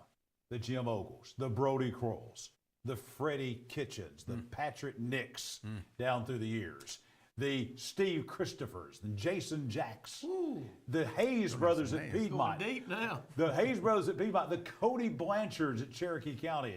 I know I'm leaving some folks out. The Mason Mims at Oxford and things like that. This guy. Brian Mintz. Brian Mintz. This guy's only a junior. This guy is as good as I've seen. Playing 8-man football at JCA. Already been offered as a junior by Jack State, Sanford. Got Clemson looking at him. Got South Carolina looking at him. This guy has got an arm. Don Wilson from our crew, he made an astute observation tonight. He said, let me tell you, the guy his arm and the way he's built, he reminds me a lot of Brody Crowell when Brody was at Westbrook. And I have to agree, this guy is phenomenal. You hear about a live arm, this guy's got it. This guy playing 8-man football is phenomenal. And guess what? His coach is his granddaddy. Yeah. I mean, he's always around football. And he's always talking football to him. It's not like he goes home and don't hear about football. I'm sure he hears it all the time. Yeah. I mean, he's always around his granddaddy, so yes. That's actually a plus for him. Absolutely. Got a chance to win a state championship next week, too. That's huge. Huge. Something to bring back to JCA, a little small JCA here in Jacksonville. That'd be a massive win for them, for sure. Because a state championship is a state championship. I don't care what level you play it at. Yeah. They won state championships way back in the day when they were in another 8-man league. But since they've been in this 8-man league, this Christian Football Association, they have not. It's been dominated by Russell Christian out of Mississippi. The last 2 years in a row, though, in the regular season, Jacksonville Christian has had their way with Russell Christian out of Meridian, and that's who they'll play next week. Russell tonight in the other semifinal went into Tuscaloosa Christian, beat Tuscaloosa Christian tonight 40-20. So here's the matchup. The Christian Football Association matchup next week is going to be Jacksonville Christian and Russell Christian for the state championship. It will be played on a neutral site at Tuscaloosa Christian in Tuscaloosa next Friday night. Which you said is about midway in between the two, right? So, I mean, that should be a good, heavily attended game for them. Coach Miller's plate this week will be full because what does he not do? Yeah, I was going to say. He's the principal, he's the coach, he's the preacher. I mean, he does it all. Sweeping, cooking, I'm sure a little bit of everything. Taking out trash. I may have to call him and see if he needs any help this week. You ought to do that. Let's take a look now. Let's go back to our Team 1 Chevrolet of Gadsden Region Rundown. Guys, we're going to look at Class 4A now, and we'll begin in Class 4A Region 3. This took on a twist. Everybody thought it was going to be St. James winning it, but Tallahassee beat St. James, I think it was last week. And so even though they're tied at the top, Tallahassee beat St. James head-to-head. So they're going to be the 1, St. James the 2. Handley, with that win tonight over Booker T. Washington, will be the 3. Bullitt County had a 1-point overtime win over Booker T. Washington. That is going to be the difference in who stays at home and who is on going to the playoffs. Bullitt County, with that win, they're going to be looks like in the playoffs there. So basically, I think we got maybe not the right numbers there, but it's going to be Tallahassee, St. James, Handley, Bullitt County there. They're going to be the top 4 in Class 4A Region 3, and they'll, of course, be in the South. Guys, let's look at Class 4A Region 6 now. Cherokee County, region champion, number 1.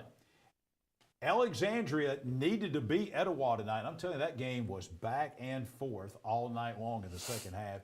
Alexandria wins it. If they had lost to Etowah tonight, you can see instead of 5-2, they would have been 4-3. Etowah would have been 4-3. They would have been out because Etowah would have had the head-to-head.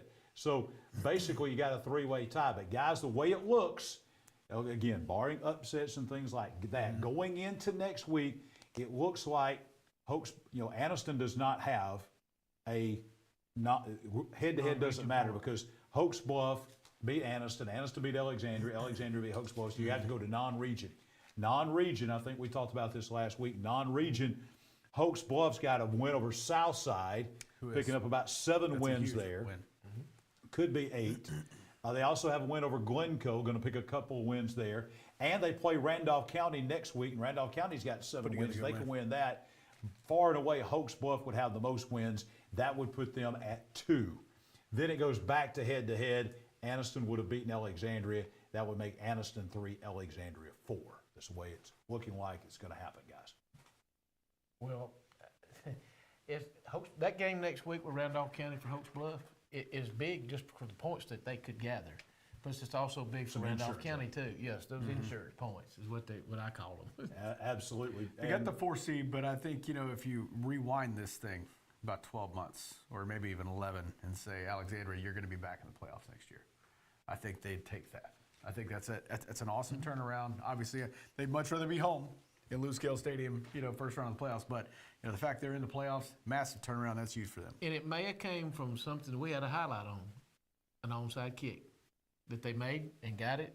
That may have been the difference in their season and getting in playoffs or not. And the thing about it is, probably I haven't looked at this 100%, but I think it's going to wind up being that Alexandria, record-wise, had the biggest turnaround of anybody here in East Alabama this year because they were 1-9 last year. And if they beat Munford next week, they're going to wind up 7-3. That is almost a 180-degree turnaround. Awesome. Great job by Coach Todd Ginn and his staff out there. And that's a young football team. They're coming. They got a great 10th grade class coming. So Alexandria, this is kind of just the beginning. They're not going anywhere. This is all kind of gravy this year. Aniston's been kind of quiet this year. They're going to be a 3rd seed. Not a whole lot of talk about Aniston this year. They've kind of been under the radar a little bit. That's a team obviously got a lot of talent. They could make an upset maybe the first round. Very well could. Last year they had to travel all the way to T.R. Miller, if I'm right. Yes. But Alexandria also, the one thing they got going is they got a kicker. And Cleet Forrest that also is going got named this week to the Alabama-Mississippi All-Star game as a kicker. Kicking everything. Yes. Punts, kickoffs, he's going to handle all kicking. They got one kicking. kicker. They better hope he stays healthy in that game, or we may see some strange things going on in that Alabama-Mississippi All-Star game. And that don't always happen because usually I've coached in that game and helped pick that game, and you got to find somebody that can help you kick. But by having a guy that can do it all, now they can use some of those other picks on other players. Tons of highlights still to come and a lot more. Team of the week and player of the week. We're going to see all kind of things coming up as high school football Alabama's After the Game rolls on a Football Friday night presented by the Calhoun County Commission. All right, bring me.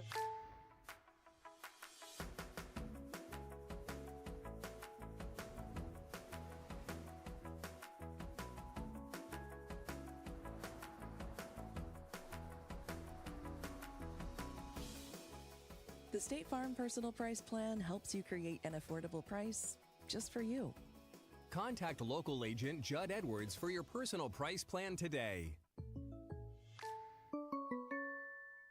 Your neighborhood Grub Mart is your one-stop shop for everything you need when you're on the go. Grub Mart features the best prices on Coke and Pepsi products and is the home to the 99-cent bag of ice every day. And Grub Mart is your exclusive home for the popcorn bucket. Purchase yours for only $5.99, then bring it for free refills throughout the year. And save every day with your Grub Mart Super Saver Card. When you're on the go, it's good to know Grub Mart has everything you need. Gas, diesel, and delicious Oleo donuts. In business over 78 years, visit your local Grub Mart today. At Farmers and Merchants Bank, we're showing off our school spirit with our newly designed vertical Spirit debit cards. Now these are customized with your favorite school's logo, and half of every Spirit card purchased goes toward your school. So show off your colors and support your local school with the F&M Spirit debit card. You can learn more at fnm.bank. Member FDIC.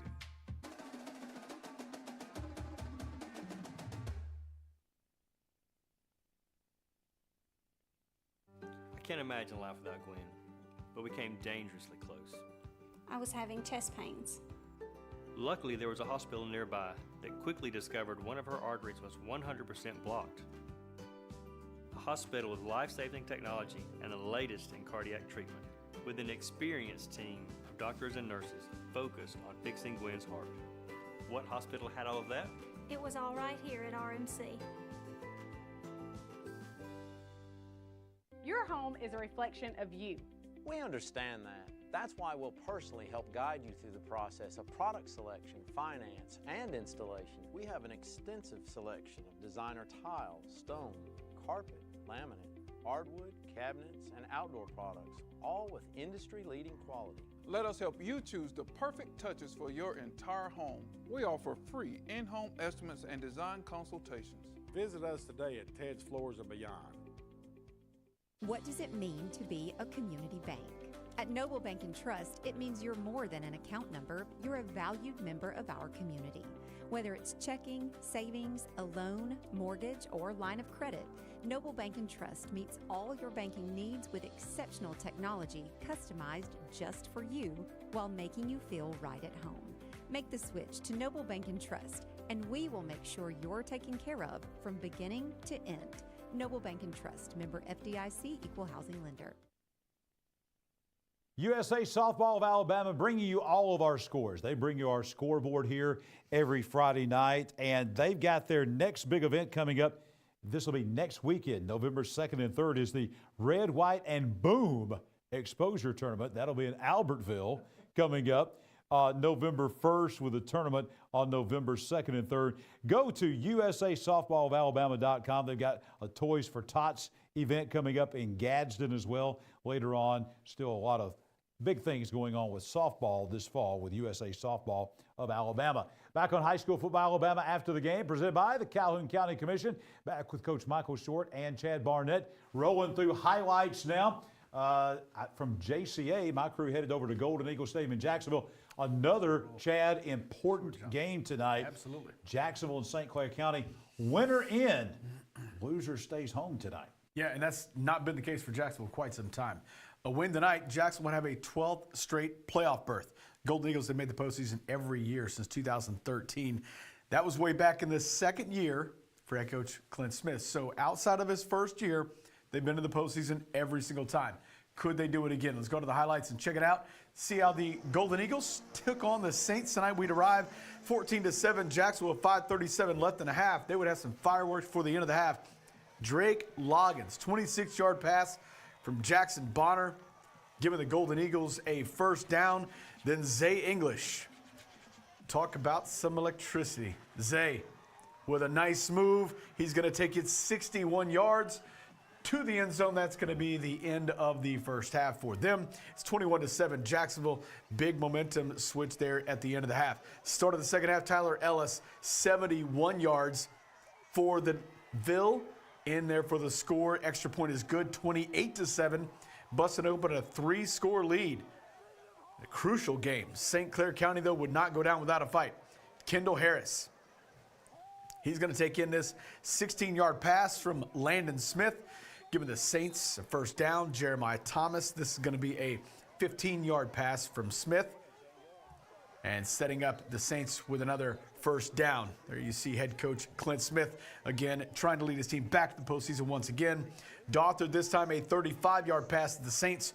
Would put them on the board. Beautiful catch and throw into the end zone. Cuts the lead in half to 28-14. But the Golden Eagles would survive tonight. Big 45-21 massive win in front of the home crowd. Big win gets them in the postseason one more time. Crucial win. I think the big thing was we were up there a couple weeks ago, week 5, non-region game, top 10 matchup with Corner. Got there. Jacksonville was up 21-7 on Corner.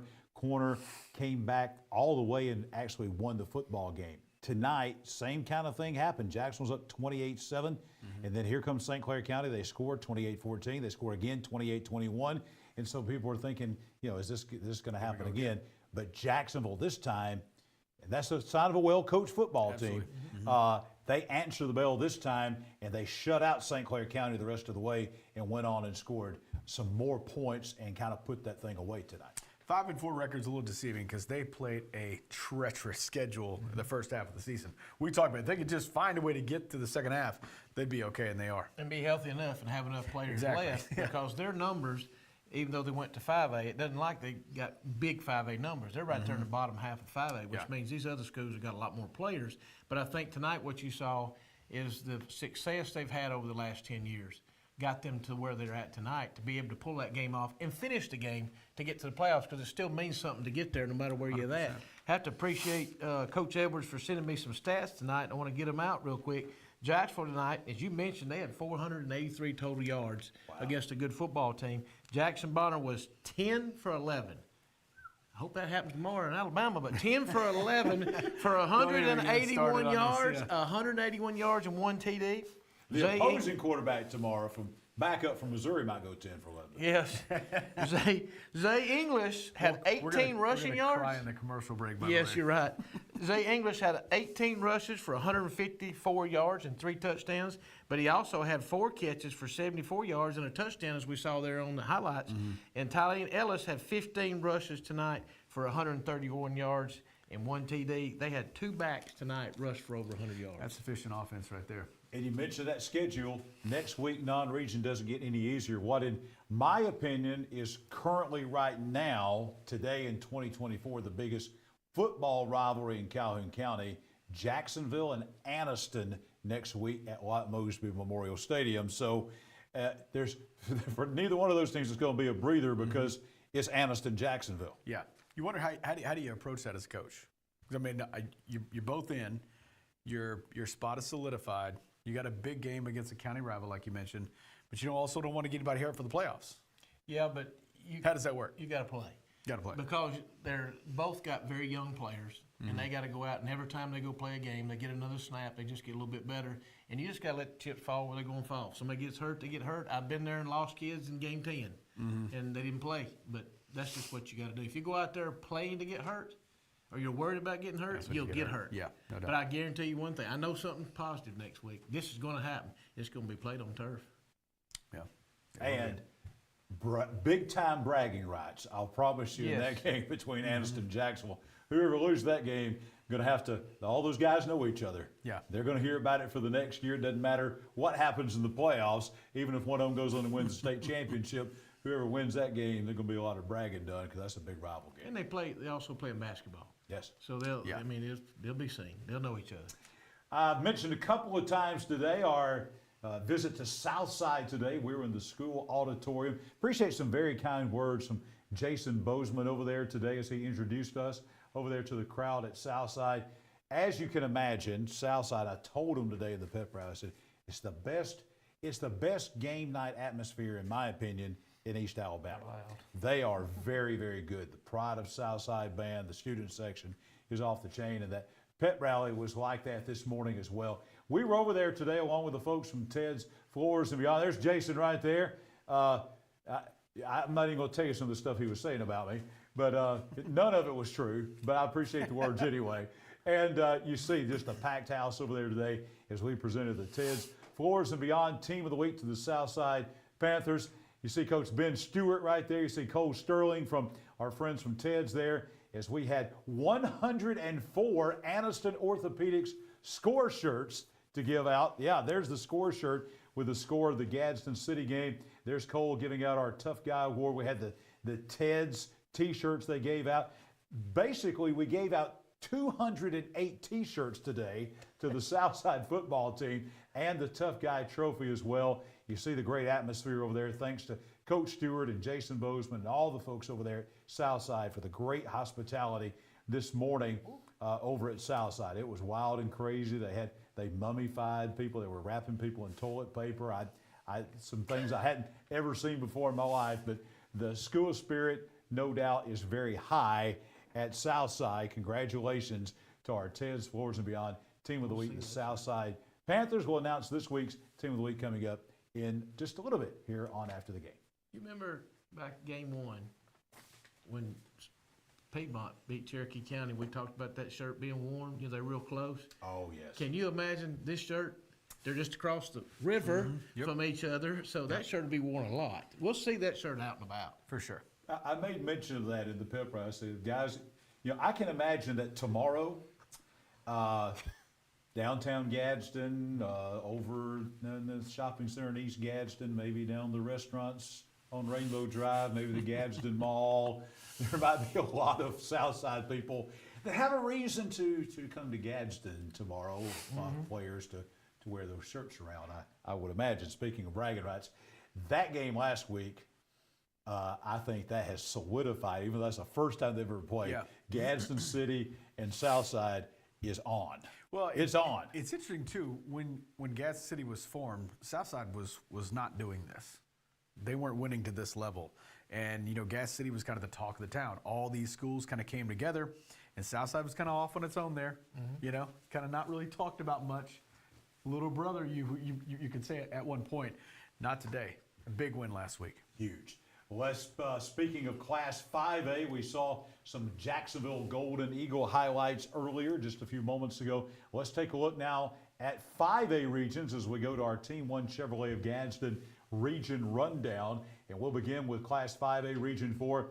Again, Coach, we talked about this, and they've done it back-to-back seasons now. They did last year for the first time in school history. They did it again. Central Clay County back-to-back 10-0 regular seasons. That's huge. Even for Danny Horn, that's big. Beauregard's going to be the 2, Elmore County 3, Holtville the 4 because they beat Valley head-to-head. Beauregard beat Elmore County head-to-head. That's why it's breaking down, but those are the 4 teams there. Central Clay County, big win tonight. They beat a very much improved Pell City team tonight, 41-17. And they are going to be, they're in the South, but that's a very dangerous football team. I think Central Clay County, even the years they won it, Coach, they kind of got forgotten about because they're not in the big major media center, and all the folks in 5A are talking about these big city teams, and Clay Central's sitting over there going, okay, we're not bad. And I think they're that way this year. The thing that a lot of people won't see is when they've won it, they usually had a loss. There was some loss somewhere, and they would come back in the playoffs and beat that team that had beaten them. You know, Mortimer Jordan several years ago off of a kick. But them being undefeated and staying healthy tonight, you know, this time last year and this week, a year ago, they lost 2 running backs. And when they lost one of the better running backs in the state, he broke his leg.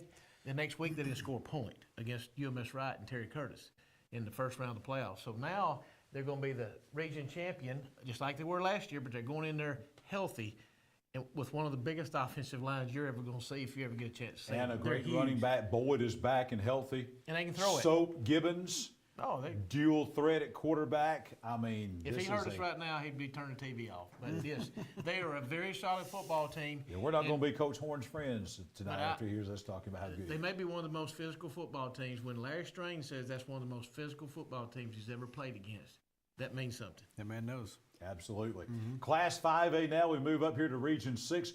Moody going to be the 1 leads the 2, Center Point the 3. That was set. What we didn't know was who was going to be the 4th team, who was going to be that final team making the playoffs, and that is Jacksonville. Jacksonville, as we just saw earlier, that win over St. Clair County. St. Clair County out, Jacksonville in. So Jacksonville first year moving up to Class 5A, guys, making the playoffs, especially with what they lost last year. Losing a guy like Jim Ogle, losing some of the guys that they lost last year, heavy losses, moving up to 5A and still make the playoffs. That's very impressive. And they have a chance, if they can beat Aniston next week, to guarantee that they'll have a winning season.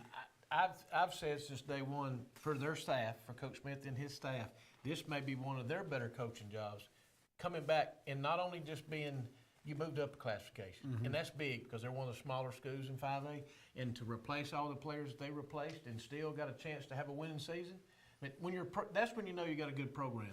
When in years where you might be not as good as you've been, but you still find a way to get in the playoffs and get 6-4, 7-3, to me they've had a great year. Absolutely. Noble Bank and Trust earlier, our Noble Bank and Trust post-game presser. We had the folks in from Hope Christian Academy. We also had Coach Brian Mintz in for the Fellowship of Christian Athletes. Now let's tell you about Noble Bank and Trust. They are locally owned, and that is huge. They're community owned, and that means you here in East Alabama are a person, a face, a name when you walk in one of their branches. They have everything: checking, savings, loans, mortgage, line of credit, personal and business.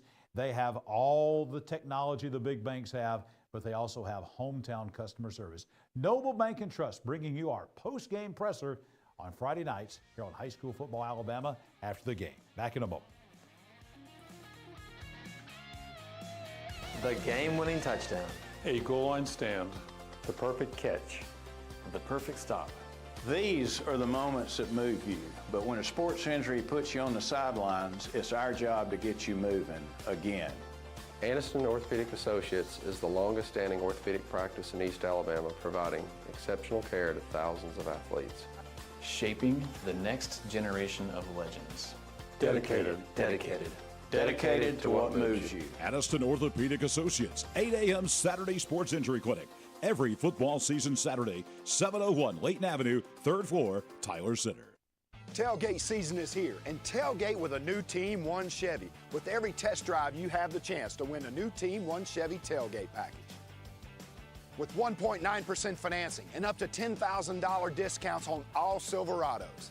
Take a test drive with a chance to win a new tailgate package. Save big with Team One Chevy and be a winner. Remember, Team One Chevy, home of the best people, the best service, period.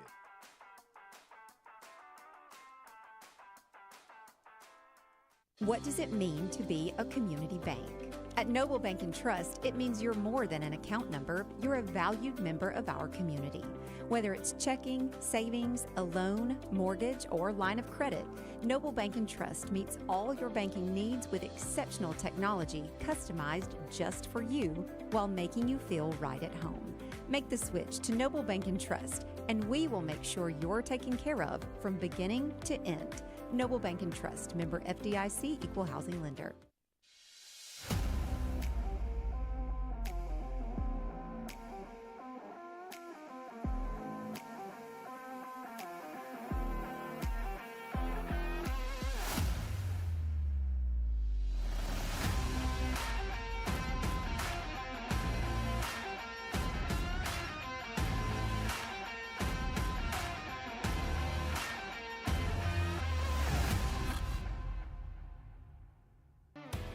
McClellan Sports and Outdoors, locally owned and operated since 2008. We offer embroidery, sublimation, and screen printing, and we stock a large selection of team equipment. We have a large showroom with tons of gear and shoes to get you and your family ready for your next activity. Adidas, Under Armour, Maui Jim, Evo Shield, Wilson, and more.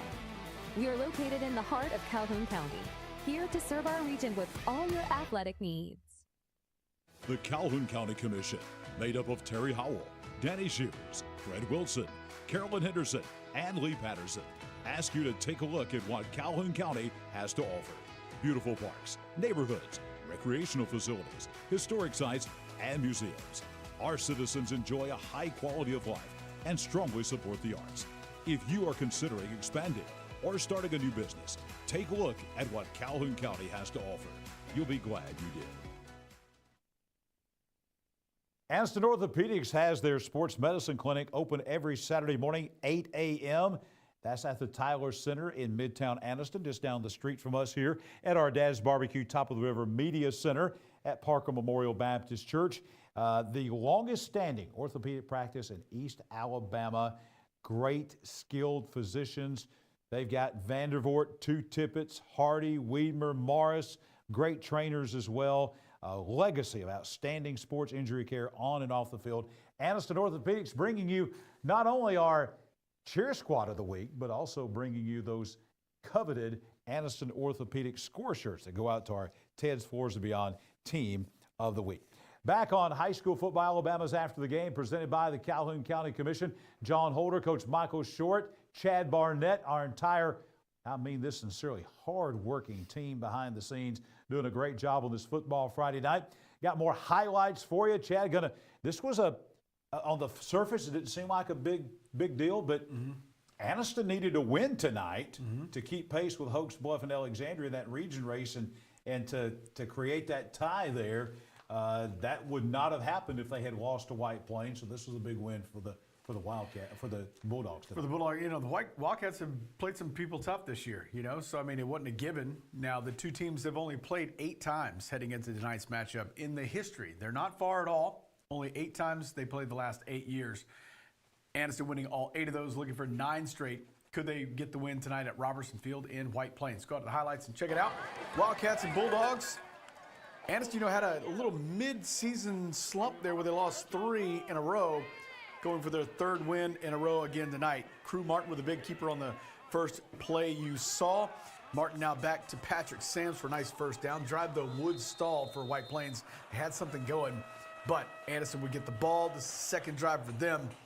Aniston's Damon Pope. He is going to take it all the way for a score.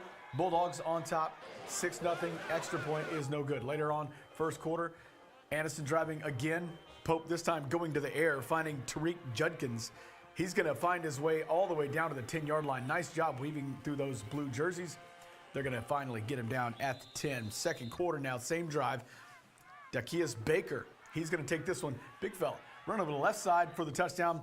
12-0 Bulldogs at this point. Great play here by the White Plains defense. Aiden Kilgore with a stick from behind.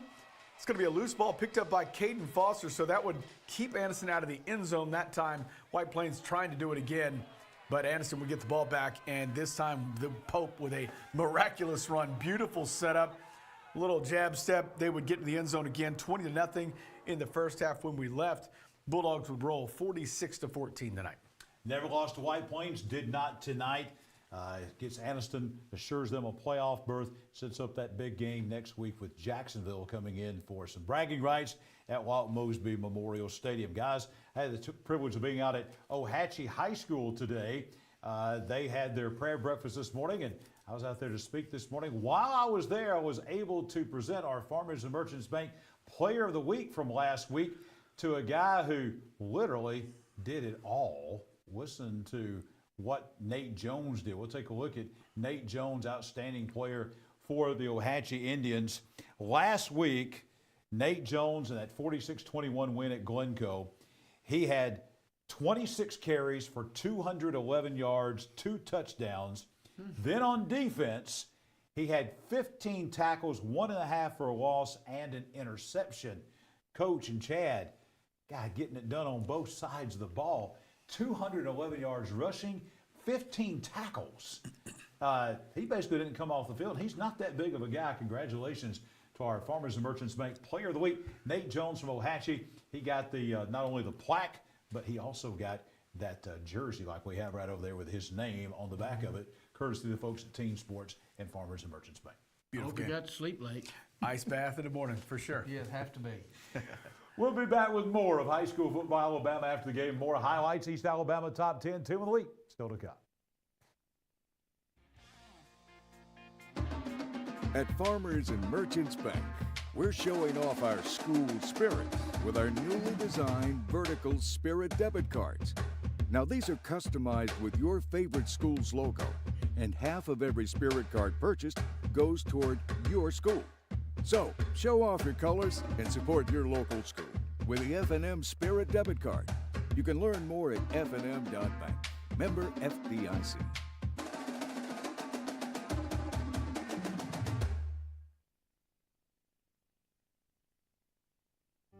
As a social worker, my cousin devotes her career to helping others. But when she was diagnosed with cancer, she was the one who needed help.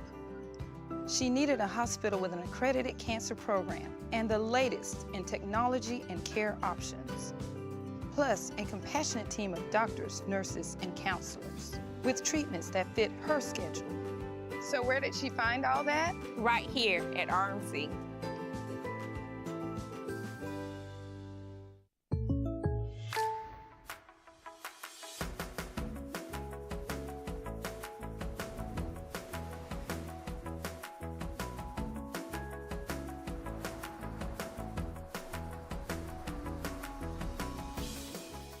The State Farm Personal Price Plan helps you create an affordable price just for you. Contact local agent Judd Edwards for your personal price plan today.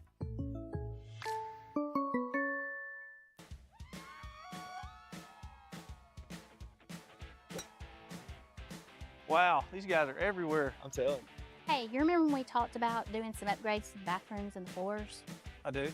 Well, I think it's about time we check in to do it. I know exactly who to call. They're everywhere. From your kitchen, bathroom, living room, fireplace, or anything in between, even the golf course, Ted's is everywhere. Call today for your free in-home estimate. We stand for Mother Nature. Home sweet home. The best you. Sunsets with friends. Hustle. Art that lasts. Life's simple pleasures. You know, life has purpose when we stand for something. ATCU is now Emblem, a credit union that stands for excellence and community. But most of all, Emblem Credit Union stands for our members and what's important to them. We stand for you. Your neighborhood Grub Mart is your one-stop shop for everything you need when you're on the go. Grub Mart features the best prices on Coke and Pepsi products and is the home to the 99-cent bag of ice every day. And Grub Mart is your exclusive home for the popcorn bucket. Purchase yours for only $5.99, then bring it for free refills throughout the year. And save every day with your Grub Mart Super Saver card. When you're on the go, it's good to know Grub Mart has everything you need. Gas, diesel, and delicious Oleo donuts. In business over 78 years, visit your local Grub Mart today. Getting down to the nitty-gritty of our Farmers and Merchants Bank Spirit Scholarship, F&M Bank in just the past 6 years has given out $28,000 in scholarships to local high school students. They have 5 locations to serve you: Piedmont, Jacksonville, Aniston, Oxford, and in Center. They've been in business and serving Calhoun County for 109 years. They also have the School Spirit debit card for all the schools in Calhoun and Cherokee counties, and they've given back $5,000 just from Spirit card sales as well. Farmers and Merchants Bank bringing you not only the Spirit Scholarship, but our Player of the Week as well. Time now for our Judd Edwards State Farm Insurance Game of the Week. Jordan Smith and Coach Michael Short at the Field of Champions in Piedmont tonight for that big Class 3A Region 6 showdown between the Piedmont Bulldogs and the Walter Wellborn Panthers, guys. It's time now for the Game of the Week presented by State Farm Insurance agent Judd Edwards. Jordan Smith, Coach Michael Short with you here. Coach, it was a big night for the Piedmont Bulldogs as they clinch the 3A Region 6 championship. Well, you know, Piedmont came in and did what they had to do tonight. They didn't come in, you know, I think Coach alluded to the fact that they've been sloppy here the past couple of weeks, but they come in tonight, took care of business, and did the things that you have to do to become a great playoff team. Yeah, kind of a slow start, honestly, for the Piedmont Bulldogs in the first half. Had some big defensive stops, especially with an interception in the end zone as Wellborn was trying to drive, but it was 20-6 at the halftime break. Yeah, they had, you know, 2 red zone stops tonight, and I thought that was big for their defense. But, boy, the way they come out and started the second half, you know, with the long touchdown pass and then get the turnover on the kickoff and go right back to the air and score 2 touchdowns, I believe that was what set the tone for the second half and the whole ball game. Yeah, most definitely. When you score 2 touchdowns and only 30 seconds rolls off the clock to start the second half, that sets up a big way to go. Yeah, and the thing he's going to have to battle now is got one more game. Actually one more region game, so it's just another week for them to get ready, to get prepared, to get better for that round of playoffs that's coming up in 2 weeks. Yeah, the Piedmont Bulldogs roll over the Wellborn Panthers by a score of 54-20, so let's head over to the highlights. The Piedmont Bulldogs host the Wellborn Panthers in a Class 3A Region 6 matchup where the Bulldogs look to secure the region title. First drive for the Bulldogs. Quarterback Cole Wilson hands off to Raleigh Pinto, and he's going to get up to angle toward the sideline before picking up a 15-yard first down for the Bulldogs. This time, Wilson's going to fake the handoff, roll out to pass, and he's going to throw to Brody Holmesley for another first down. A few plays later, Wilson back to the air. He's going to find Raleigh Pinto again near the first down marker before he runs out of bounds. Now in the red zone, Wilson hands off to Jackson Howard. He's going to cross the goal line, 7-0 Bulldogs. Coach Jeff Smith and his Wellborn Panthers looking to answer that Piedmont touchdown. Kyle Bright will get the handoff on 3rd down for the Wellborn Panthers, and he's going to push one tackle off before getting the first down. A few plays later, quarterback David Amberson looking to pass. He's going to throw it in the end zone, but he's going to be picked off by Demetrius Owens of the Piedmont Bulldogs. Now Piedmont back with the football. Wilson here is going to hand off to Ish Bethel on the jet sweep, and he's going to pick up a first down for Piedmont once again. Next play, Wilson fields the bad snap. He's going to make a guy miss. He's going to roll out. He's going to throw it down the sideline to find a wide open Pinto, and he's going to take it all the way to the house. 14-0 at this point, Bulldogs. Panthers back with the ball now. Amberson fakes the handoff. He's going to look to pass on 3rd and 14, and he's going to find Jackson Newton for a big pitch and catch for the Panthers inside Bulldog territory. Now a few plays later, Raymond Williams now gets the handoff, and he's going to find his way for a first down near the sideline. A few plays later, Amberson goes over the top, gets the ball across the line for a touchdown despite the ball being knocked out. 14-6. Miller and his Bulldogs are now looking to score late in the first half. Wilson will throw the screen pass to Bethel, and he's going to make a move and pick up another first down for Piedmont. A few plays later, Wilson is going to hit Howard here on a jump pass. Howard's going to spin off one guy, and he's going to take it all the way in for the touchdown with 34 seconds left before half. And that's where we'll take it to halftime with the Panthers trailing 20-6. The Piedmont Bulldogs would get the ball first in the second half. First play, Howard with the handoff. He's going to take it up the middle of the field and pick up a first down in Panther territory. Next play, Wilson, he's going to drop back. He's going to throw it deep to Pinto once again. Give him 6. 27-6 now, Piedmont.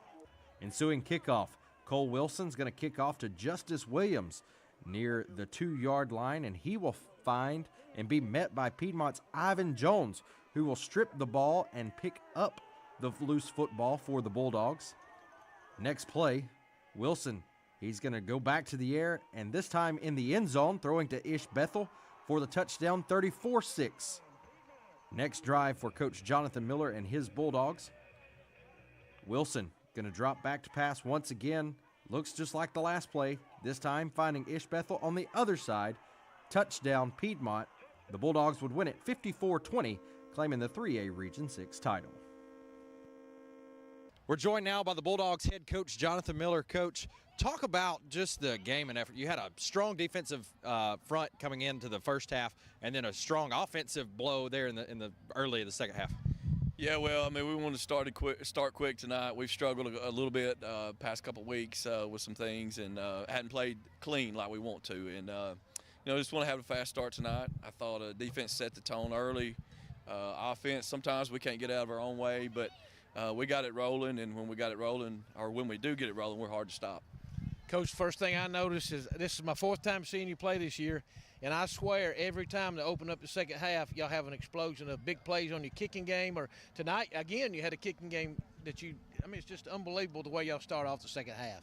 Well, that's great to see as a coach. You want to have a hot start in the third quarter, and we were, we knew the touchdown before the half was big to give us a 2-score lead, and because we knew we were getting the ball in the third quarter. So, we just challenged our guys at halftime to execute and stretch the lead out, with us getting the ball that first possession, and we were able to execute and I think a 2-play drive and score a big touchdown.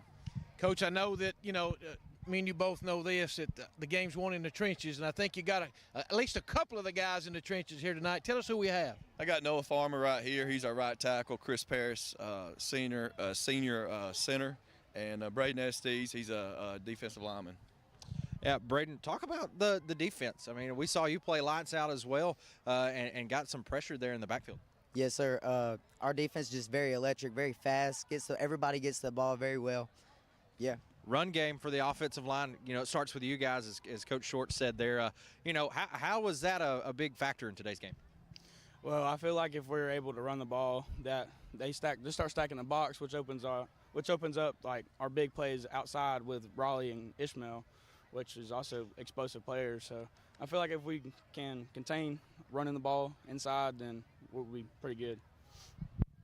Yeah, I feel like he said it. Us doing our jobs lets the other guys do their jobs, and that's the main part of us being able to work together and be explosive. Coach, well, you remain undefeated, and I know everybody's going to start looking ahead to the playoffs, but y'all got one more big game next week. Tell us about that.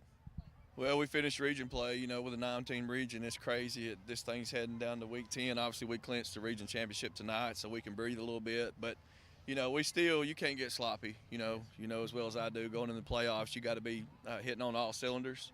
And this was a good step forward for us tonight. I feel like we've been a little bit sloppy since that big Locust Fork win. But we took a step forward tonight, and we just need to continue that momentum heading into the playoffs. The Piedmont Bulldogs roll over Wellborn, 54-20. Go Dogs! I like it. Great job, guys, up in Piedmont tonight. Piedmont wins the game 54-20. And let me make amends for something last week. Out at Weaver, we misidentified a Piedmont player who had a big game. Jackson Howard was the player number 12 for Piedmont last week. So we will give him the credit for the big game he had in that come-from-behind win 26-21 against Weaver last week. Had a lot of tough carries and some big yards for the Piedmont Bulldogs last week. Back here with Coach Michael Short. We're going to take a look at some more regions now in our Team 1 Chevrolet Gadsden Region Rundown. Class 2A now, Coach. Let's begin by looking at a couple of those regions. Class 2A, Region 6. Big game tonight. Coosa Christian non-region against Top 10 matchup in 2A against Tuscaloosa Academy over in Gadsden. Coosa wins it 35-21. They're the region champions. Southeastern tonight, they won over West End. That made them the number 2 team. They'll be the other home playoff team in that region. Falkville winning tonight over Cold Springs. Susan Moore beat Cleveland. So there's your top 4. Coosa Christian, Southeastern, Falkville, and the Susan Moore Bulldogs. Now, we go to Class 2A. That was Region 6. This is 2A Region 7. This is now complete. Pisgah, of course, number 1 team in the state, undefeated 10-0. They're the 1. Pleasant Valley, the 2, hosting a playoff game for the first time in 40 years in 2 weeks. They have an open date next week. And then you got a 3-way tie there between Cedar Bluff, North Sand Mountain, and Sandrock. Going to have to go to some non-region games because Sandrock beat North Sand Mountain beat Cedar Bluff beat Sandrock. So there's where we are in Class 2A Region 7. Coach, I think the big story on both of those regions, to me, is the dominance by Coosa Christian in Region 6 and Pleasant Valley, 8-2. That ties the best record that they've ever had in school history, going back to '84 when they were also 8-2 to end the regular season. Very proud of Coach Nix, and now his job is really going to get tough. And it's not because who they may play in the round. It's just the fact that they're going to play a home playoff game. He doesn't have a game this week, so, oh, yeah, I guess they can rest, and they can start getting ready for their first-round opponent if they know who it's going to be. But the thing he'll have to do is make sure those kids stay, not so high and not so low.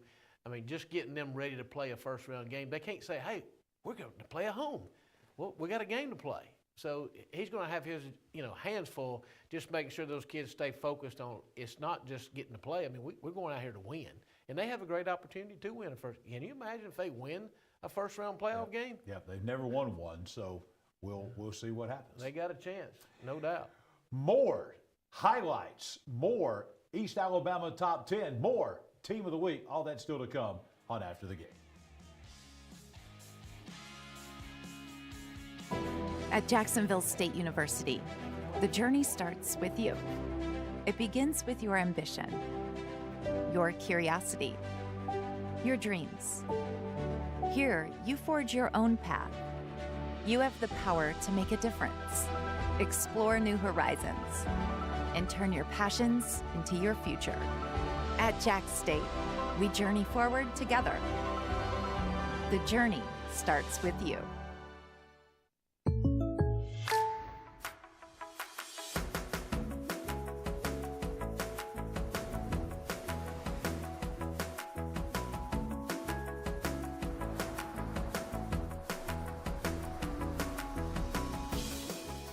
The State Farm Personal Price Plan helps you create an affordable price just for you.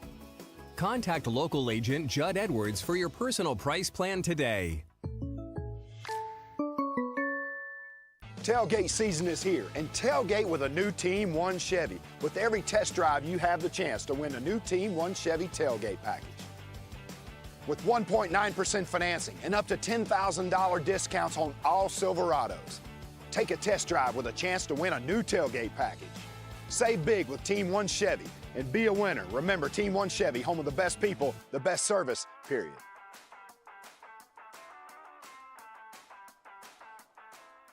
What does it mean to be a community bank? At Noble Bank and Trust, it means you're more than an account number, you're a valued member of our community. Whether it's checking, savings, a loan, mortgage, or line of credit, Noble Bank and Trust meets all your banking needs with exceptional technology customized just for you while making you feel right at home. Make the switch to Noble Bank and Trust, and we will make sure you're taken care of from beginning to end. Noble Bank and Trust, member FDIC, equal housing lender. As a social worker, my cousin devotes her career to helping others. But when she was diagnosed with cancer, she was the one who needed help. She needed a hospital with an accredited cancer program and the latest in technology and care options. Plus, a compassionate team of doctors, nurses, and counselors with treatments that fit her schedule. So where did she find all that? Right here at RMC. The Calhoun County Commission, made up of Terry Howell, Danny Shears, Fred Wilson, Carolyn Henderson, and Lee Patterson, ask you to take a look at what Calhoun County has to offer. Beautiful parks, neighborhoods, recreational facilities, historic sites, and museums. Our citizens enjoy a high quality of life and strongly support the arts. If you are considering expanding or starting a new business, take a look at what Calhoun County has to offer. You'll be glad you did.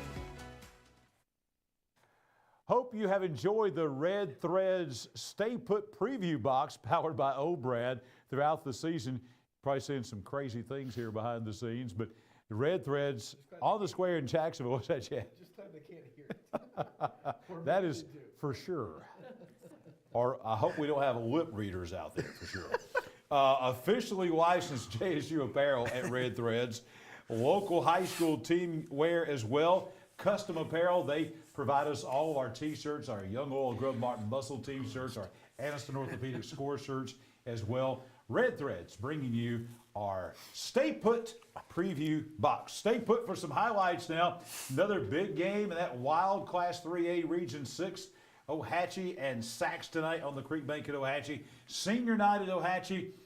All these games in this region are big, and this wound up the regular season for Ohatchee. They have an open date next week. What a whirlwind of a season for Ohatchee. You know, Team of the Week a couple weeks ago. Playoff hopes are still alive. We have no idea really how to calculate any of this because of some of the big upsets tonight, so who knows? But playoffs would still be on the line for Ohatchee if they were to find a way to win tonight against the Sacs Wildcats. Let's go to the highlights and let's see how and if they did pull it off as the Ohatchee Indians welcomed in the Sacs Wildcats. Here we get the handshake line. Always some good sportsmanship between two Calhoun County schools as the Indians would come out. Jake Robertson would come out strong as well, finding Colby Hester for the touchdown. 2-point no good. 6-0 Ohatchee at this point, off to a good start. Sacs would stall, so now back on offense for Ohatchee. Robertson passed to Jaden Hurd for a first down the right sideline. Robertson, and when I say it's going to be open, I mean open like an Alabama defensive back is on him. In the end zone, and it's there for the score. He was really wide open. 12-0 is the score. Extra point, no good as well. Sacs takes over. January Reed, handoff from Demarion Adams. Long run, but he fumbles. It's recovered by the Indians' Briley Carter. So, how would this fare? Robertson going to get the handoff to Nathan Jones for another touchdown. Just saw him, talked about him a few minutes ago. Big fellow with another big score for a touchdown. The Indians would score again. Sacs will be in the red zone. Reed pass to Christian Hall, but it's going to be just off the fingertips. Turnover on downs. That was a 4th and goal to go. Robertson back on offense. Quick pass to Hester for a first down. And Ohatchee is going to really run this one out. They keep on the first down for a nice run here for the quarterback. And Ohatchee would roll tonight. Sacs falls to the Indians, and Ohatchee in that wild region are still alive. They're, like you said, they're off next week. They may need some help. Who knows at this point? Only they do. with all the talent that Sacs has, this might have been Ohatchee's most impressive win tonight. Yeah. 49-14 over Sacs tonight. That's an impressive win by the Indians. They scored a lot of points against a team that's got a lot of athletes on defense. Mm-hmm. Yeah. Sacs and Weaver, we knew that they would both, make some hay in this region this year. Obviously, Weaver for sure did, especially with the win tonight. That's really what kind of flipped everything on its head. And they went through a little stretch there where things weren't going their way. They could score a lot of points, but they weren't stopping people. But I think they got that turned around, and their defense got better, and they started it was still scoring points. Yeah. But I know they're sitting there right now, and they're saying, guys, we got to find a way to get in so we can get another one of those Butterfinger cakes on Thursday night. I promise you that's what they're wanting. I don't blame them. It is time for our next extra point presented by Randy Wood, state representative out of District 36. And guys, I think you're going to like this one.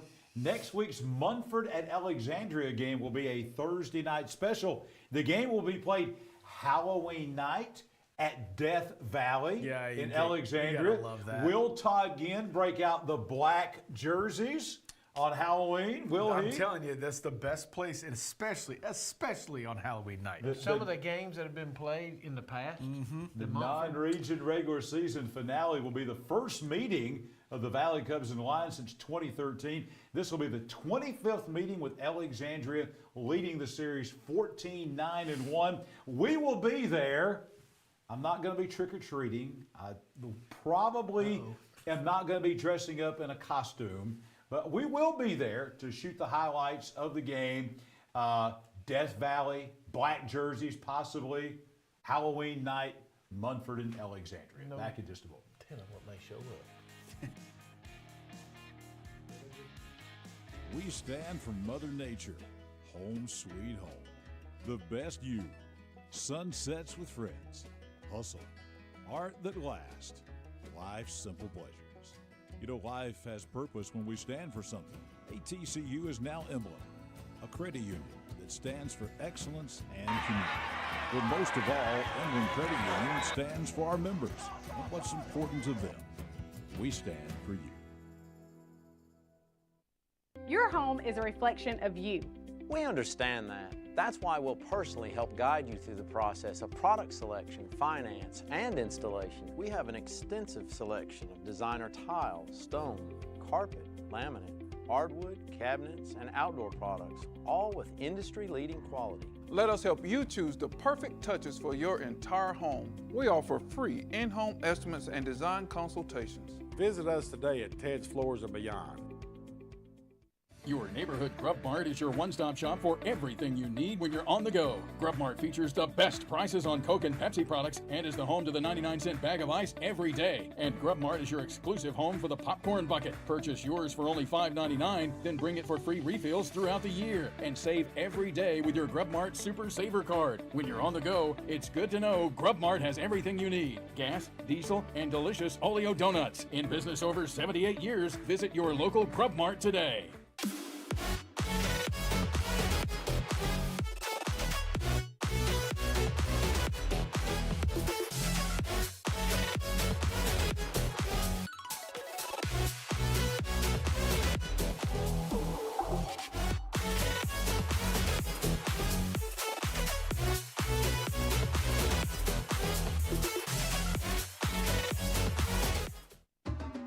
At Farmers and Merchants Bank, we're showing off our school spirit with our newly designed vertical Spirit debit cards. Now these are customized with your favorite school's logo, and half of every Spirit card purchased goes toward your school. So show off your colors and support your local school with the F&M Spirit debit card. You can learn more at fnm.bank. Member FDIC.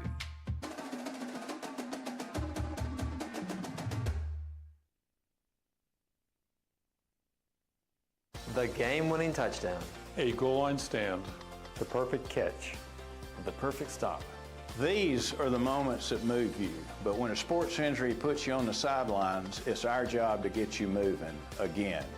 Aniston Orthopedic Associates is the longest-standing orthopedic practice in East Alabama, providing exceptional care to thousands of athletes.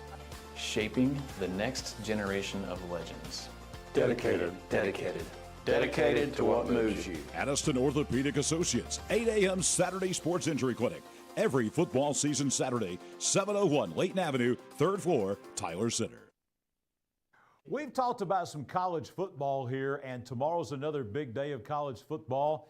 Hey, Johnson's Giant Foods, the answer to your football needs food-wise. You don't have time to cook, swing by Johnson's Deli, grab some chicken fingers, some chicken salad.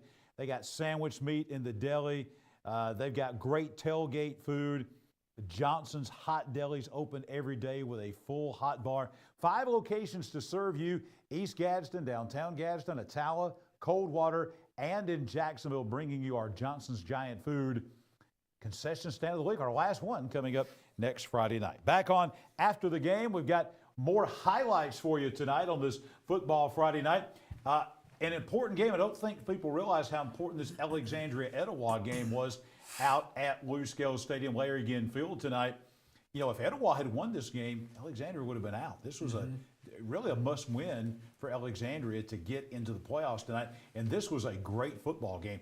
Matter of fact, this might have been the best game played tonight here in East Alabama. Back-and-forth game in the second half between two blue bloods in high school football, Alexandria and Etowah.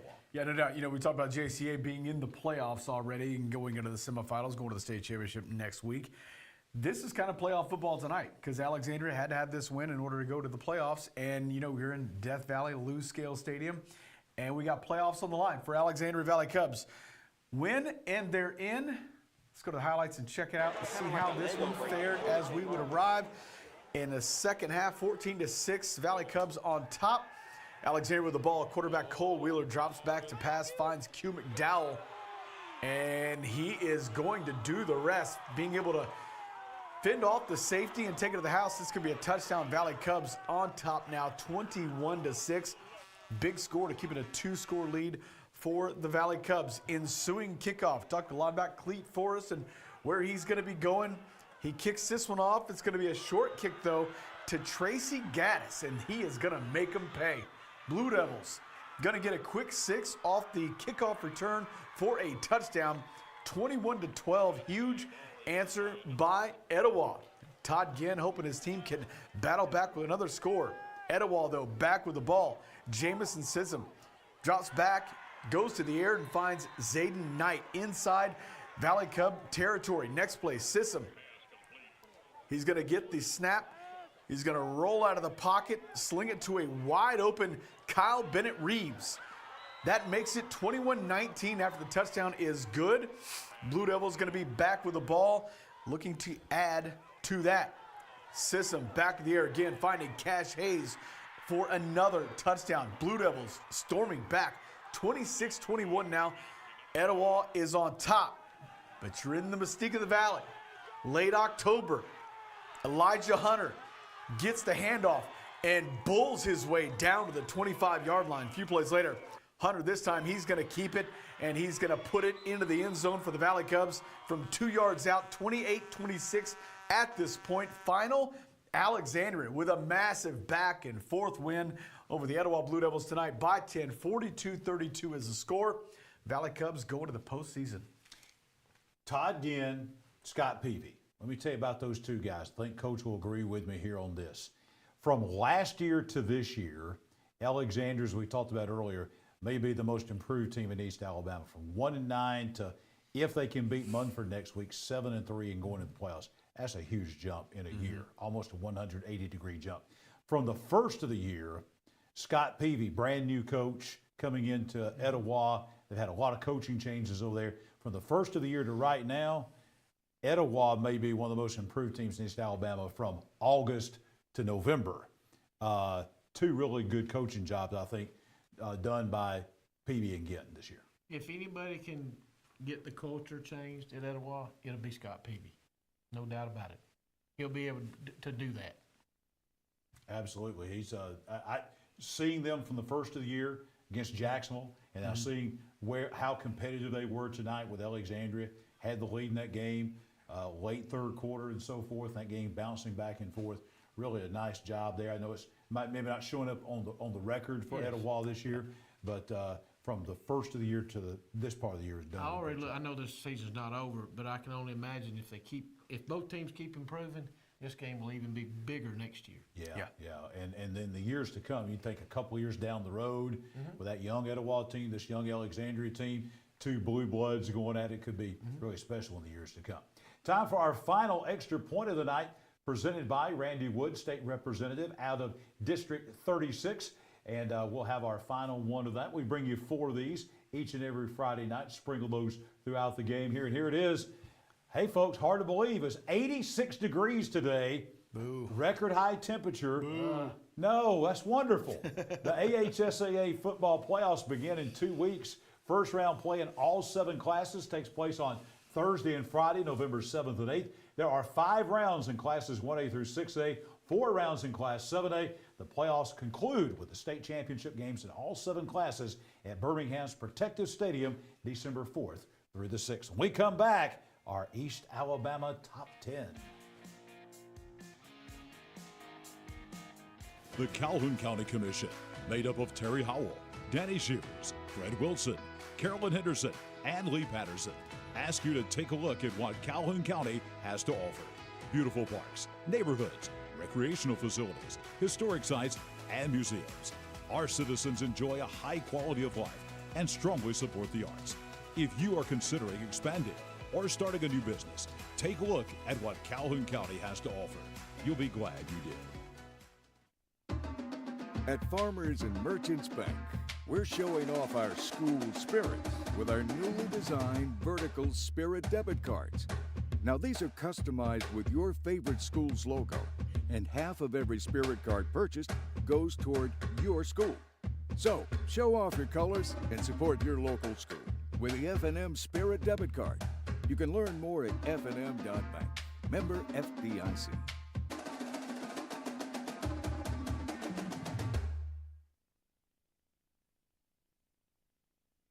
Your neighborhood Grub Mart is your one-stop shop for everything you need when you're on the go. Grub Mart features the best prices on Coke and Pepsi products and is the home to the 99-cent bag of ice every day. And Grub Mart is your exclusive home for the popcorn bucket. Purchase yours for only $5.99, then bring it for free refills throughout the year. And save every day with your Grub Mart Super Saver card. When you're on the go, it's good to know Grub Mart has everything you need. Gas, diesel, and delicious Oleo donuts. In business over 78 years, visit your local Grub Mart today.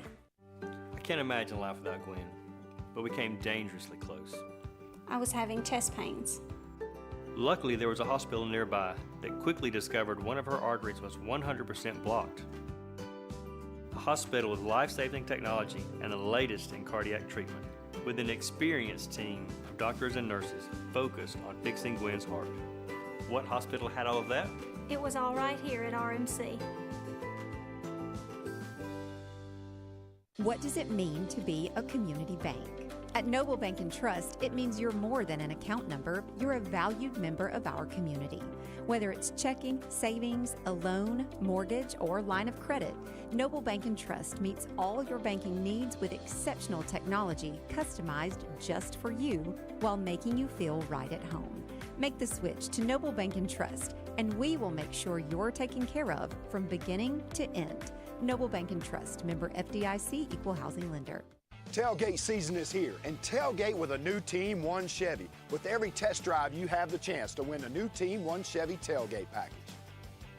With 1.9% financing and up to $10,000 discounts on all Silverados. Take a test drive with a chance to win a new tailgate package.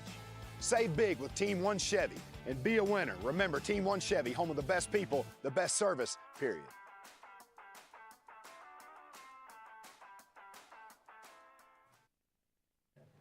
Jacksonville State University bringing you our highlights each and every Friday night. You can take advantage of JSU's dual enrollment program, no application fee, and available scholarships. Now imagine getting a head start on your college education while saving both time and money. Enjoy benefits like automatic admission and priority course registration when you enroll at Jack State. Get an early start on your Jack State journey. Explore more at jsu.edu/dual enrollment. All right, guys, time for our awards to remember. East Alabama Top 10, going to step over here to the screen. And we got a couple of changes here at the bottom tonight. I can tell you Winterboro is gone after their loss tonight to Wadley. They dropped out. Got not a new team coming in, but a team that was very high, dropped out at midseason, and they're back. Number 10, Hopes Bluff Eagles, now 7-2. If they can beat Randolph County, as we've talked about, they would be 8-2. Looks like with the tiebreakers in place, they're going to be hosting a first-round playoff game in 2 weeks. Number 9. Still can't believe it. Pleasant Valley moving up a slot. Number 9, they're now 8-2. Raiders. Number 8 in our East Alabama Top 10 is Cherokee County, finishing they have an open date. So they're going to finish 9-1 on the regular season, a region champion. Number 7 in our East Alabama Top 10, another region champion, the Moody Blue Devils in 5A. Number 6 in our East Alabama Top 10, another region champion, Spring Garden in Class 1A. Number 5, another region champion, Coosa Christian in Class 2A, Region 6. Number 4, you feel the theme here, another region champion, Piedmont Bulldogs in 3A. Number 3, another region champion in 6A, the Oxford Yellow Jackets. Number 2, another region champion in 1A, the Wadley Bulldogs. And number 1, coach's team. Another region champion, Central Clay County. Guys, what about it? Who wants to argue with that? All the region champions. Okay. Cherokee County. I mean, they're very proud of what they do out there. Have they told you anything about being number 8? Do they feel like have they made any mention that they feel like they need to be higher than 8? I haven't heard any feedback, but because you know they got one blemish on the schedule. They got one. This team hasn't lost to anybody in the state. Yeah. Undefeated. Nobody in the state. Undefeated. One team in the state. That team. That's right. Yeah. And a big boy from Georgia. Yeah, no doubt. That's how it. I want to tell you how he thinks. He's just think. Look, all I want to care is getting back to. I want to get to Birmingham this time. Yeah. He being Jacob Kelly. Yeah. Yes, Coach Kelly. He don't want none of that rat poison either. He just sitting there saying, "Look, they're not. I know what he's telling. They won't put us up here, but you know we deserve it. But we'll just show them in the end of the year." But how proud of that group right there.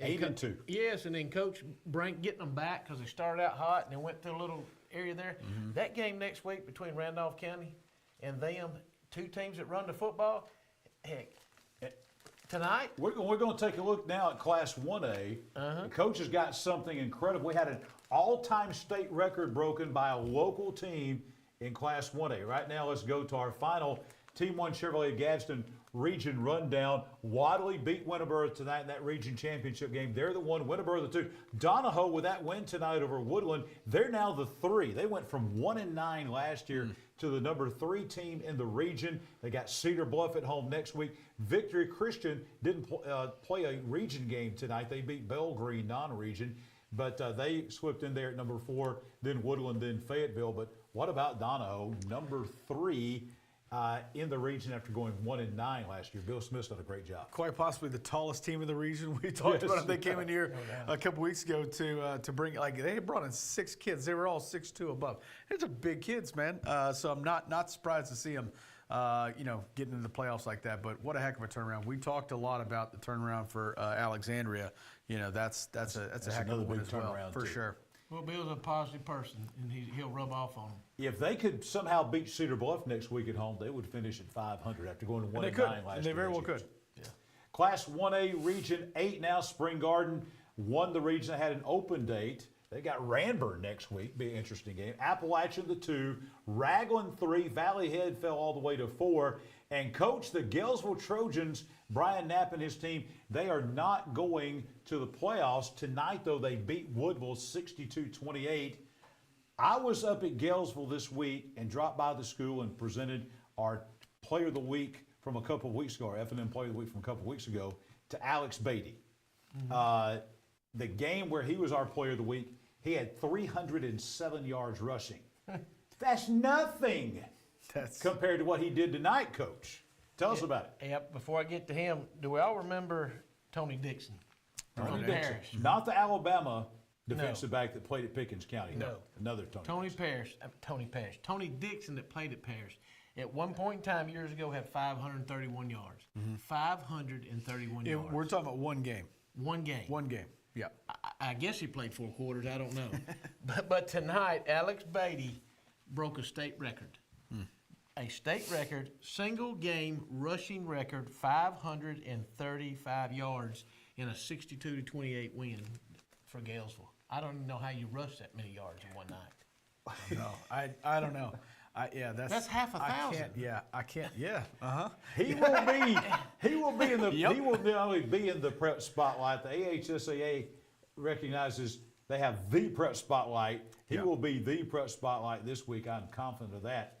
I mean, if I had known he was going to do that, I wouldn't have selected him a few weeks ago. I would have waited. I mean, he needs it now. Yeah. I was going to say, I mean, if anybody's deserving of back-to-back or 2-in-1 season, I'd say that's up there. We were praising Hoax Bluff, their offensive line, rightfully so. They were our muscle team this week for rushing for 612 as a team. Last week against Asheville. He rushed for almost that much by himself. That's incredible. We mentioned Hoax Bluff being 10 a while ago, and they play Randolph County next week. Randolph County has a running back named Mo Winston that rushed for 425 tonight, too. There's a lot of running going on. These guys better get in the ice. Some of these defenses, man. They don't do that no more. You don't do that no more? Look, they're all taking after Alabama. I should have said that. Here we go, man. We did it again. We are all sad Alabama fans just on on the plea to the court. Yeah, I probably need to say, because I probably got Alabama fans that are all agitated going, that's a bunch of Auburn guys. No, we're not. No. Guys, I've been to almost 240 Alabama football games. So when I say this, all this picking on Alabama, we are lamenting the facts. Yeah, it's not good. coming from tomorrow. You wait and see. It's going to be a great day. All right, don't say too much. In Saban Field. Where's the wood? Because Missouri has their starting quarterback and tailback out. I think the quarterback's going to play. It don't matter. Quarterback's going to play though. It just means more. He's going. All right. Time to tell you about our folks at Grub Mart. They bring you, of course, our muscle team that we just mentioned, who's the Hoax Bluff offensive line this week. Grub Mart locations all in East Alabama, down in Auburn, Opelika, up to Center, Piedmont, Oxford, Alexandria, Southside, all kind of places. They have the Super Saver card. That'll save you money on gas. Marathon Rewards card, the same thing. They've got the bags of ice that they're famous for. They got Oleo donuts in the Jacksonville location, all kind of great things. And more importantly, Grub Mart and Young Oil, great supporters, have been for decades of high school football here in East Alabama. When we come back, Team of the Week time. That's next.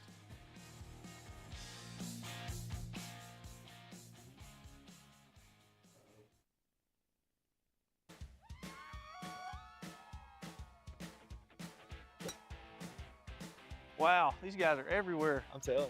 Hey, you remember when we talked about doing some upgrades to the bathrooms and the floors? I do. Well, I think it's about time we check in to do it. I know exactly who to call. They're everywhere. From your kitchen, bathroom, living room, fireplace, or anything in between, even the golf course, Ted's is everywhere. Call today for your free in-home estimate.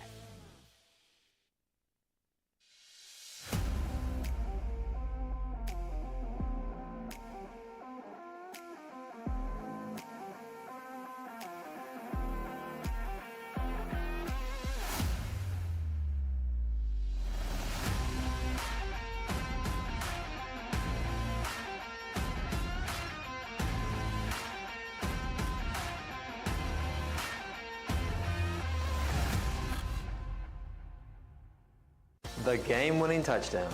A goal line stand. The perfect catch. The perfect stop. These are the moments that move you, but when a sports injury puts you on the sidelines, it's our job to get you moving again. Aniston Orthopedic Associates is the longest-standing orthopedic practice in East Alabama, providing exceptional care to thousands of athletes. Shaping the next generation of legends. Dedicated. Dedicated to what moves you. Aniston Orthopedic Associates, 8 a.m. Saturday Sports Injury Clinic. Every football season Saturday, 701 Layton Avenue, 3rd floor, Tyler Center. McClellan Sports and Outdoors, locally owned and operated since 2008. We offer embroidery, sublimation, and screen printing, and we stock a large selection of team equipment. We have a large showroom with tons of gear and shoes to get you and your family ready for your next activity. Adidas, Under Armour, Maui Gym, Evo Shield, Wilson, and more. We are located in the heart of Calhoun County, here to serve our region with all your athletic needs. We stand for Mother Nature, home sweet home. The best you, sunsets with friends, hustle, art that lasts, life's simple pleasures. You know, life has purpose when we stand for something. ATCU is now Emblem, a credit union that stands for excellence and community. But most of all, Emblem Credit Union stands for our members and what's important to them. We stand for you.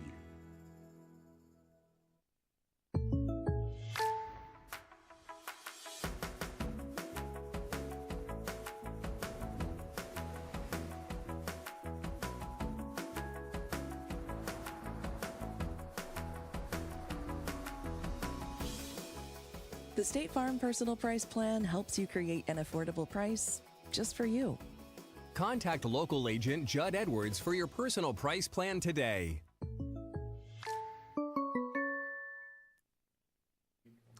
We are coming to you tonight from the Dad's Barbecue Top of the River Media Center at Parker Memorial Baptist Church on Quintard Avenue in Aniston, home of the Quintard 500, which will be starting here in just a few moments.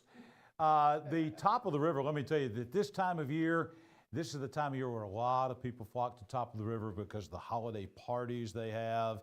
things like that. A lot of folks like to bring in big groups, especially the Christmas parties, because they have all the seafood and the catfish and the steaks and the chicken and the coleslaw. What else, Chad? No, I mean, look, so I grew up, I worked my way through college there. Awesome. Tell us about it. I mean, it's the best place still. My daughter ended up working there. Cornbread, everything's good. Wanted to say something though. Selena has been the manager there since even I worked there way back when. I've got this here. 29 years. Yeah, she's been here 29 years. She's been here a long time. She had an accident about a week or so ago. I understand she's doing a little bit better. She's good friends with my ex-wife and everything like that. Just super, super, super people. She's been a cornerstone for that place for the last it was mid-90s she's been there, maybe the early 90s, so it's been there a long time. She is massive, so we send out our prayers and thoughts to her and the family, and hopefully everything goes well. Chad, appreciate you mentioning it. Yep. Awesome. Check out Top of the River coming up during the holiday season. It'll be a great place to have your Christmas party. All right, time now for our Ted's Floors and Beyond Team of the Week. Who's getting the Awards to Remember Tough Guy trophy, the Ted's t-shirts, those Aniston Orthopedics score shirts? Well, it's a team that was at home tonight, and they needed to win to make the state playoffs, which they haven't been in that position in a while coming down to the week 10 of the season. But tonight, they were in that position, and they answered the call tonight to the tune of 45-21. Ladies and gentlemen, your Ted's Floors and Beyond Team of the Week, the Jacksonville Golden Eagles of Coach Clint Smith. We will be coming to Jacksonville with a trophy and the t-shirts to award to the Jacksonville Golden Eagles this week. Congratulations to Jacksonville. For our coach, Michael Short, Chad Barnett, our entire hard-working team here at High School Football Alabama after the game, you have a blessed weekend. We'll see you right back here next Friday night for the final regular season. We're with you through the playoffs, but our final regular season edition of After the Game. Have a great weekend.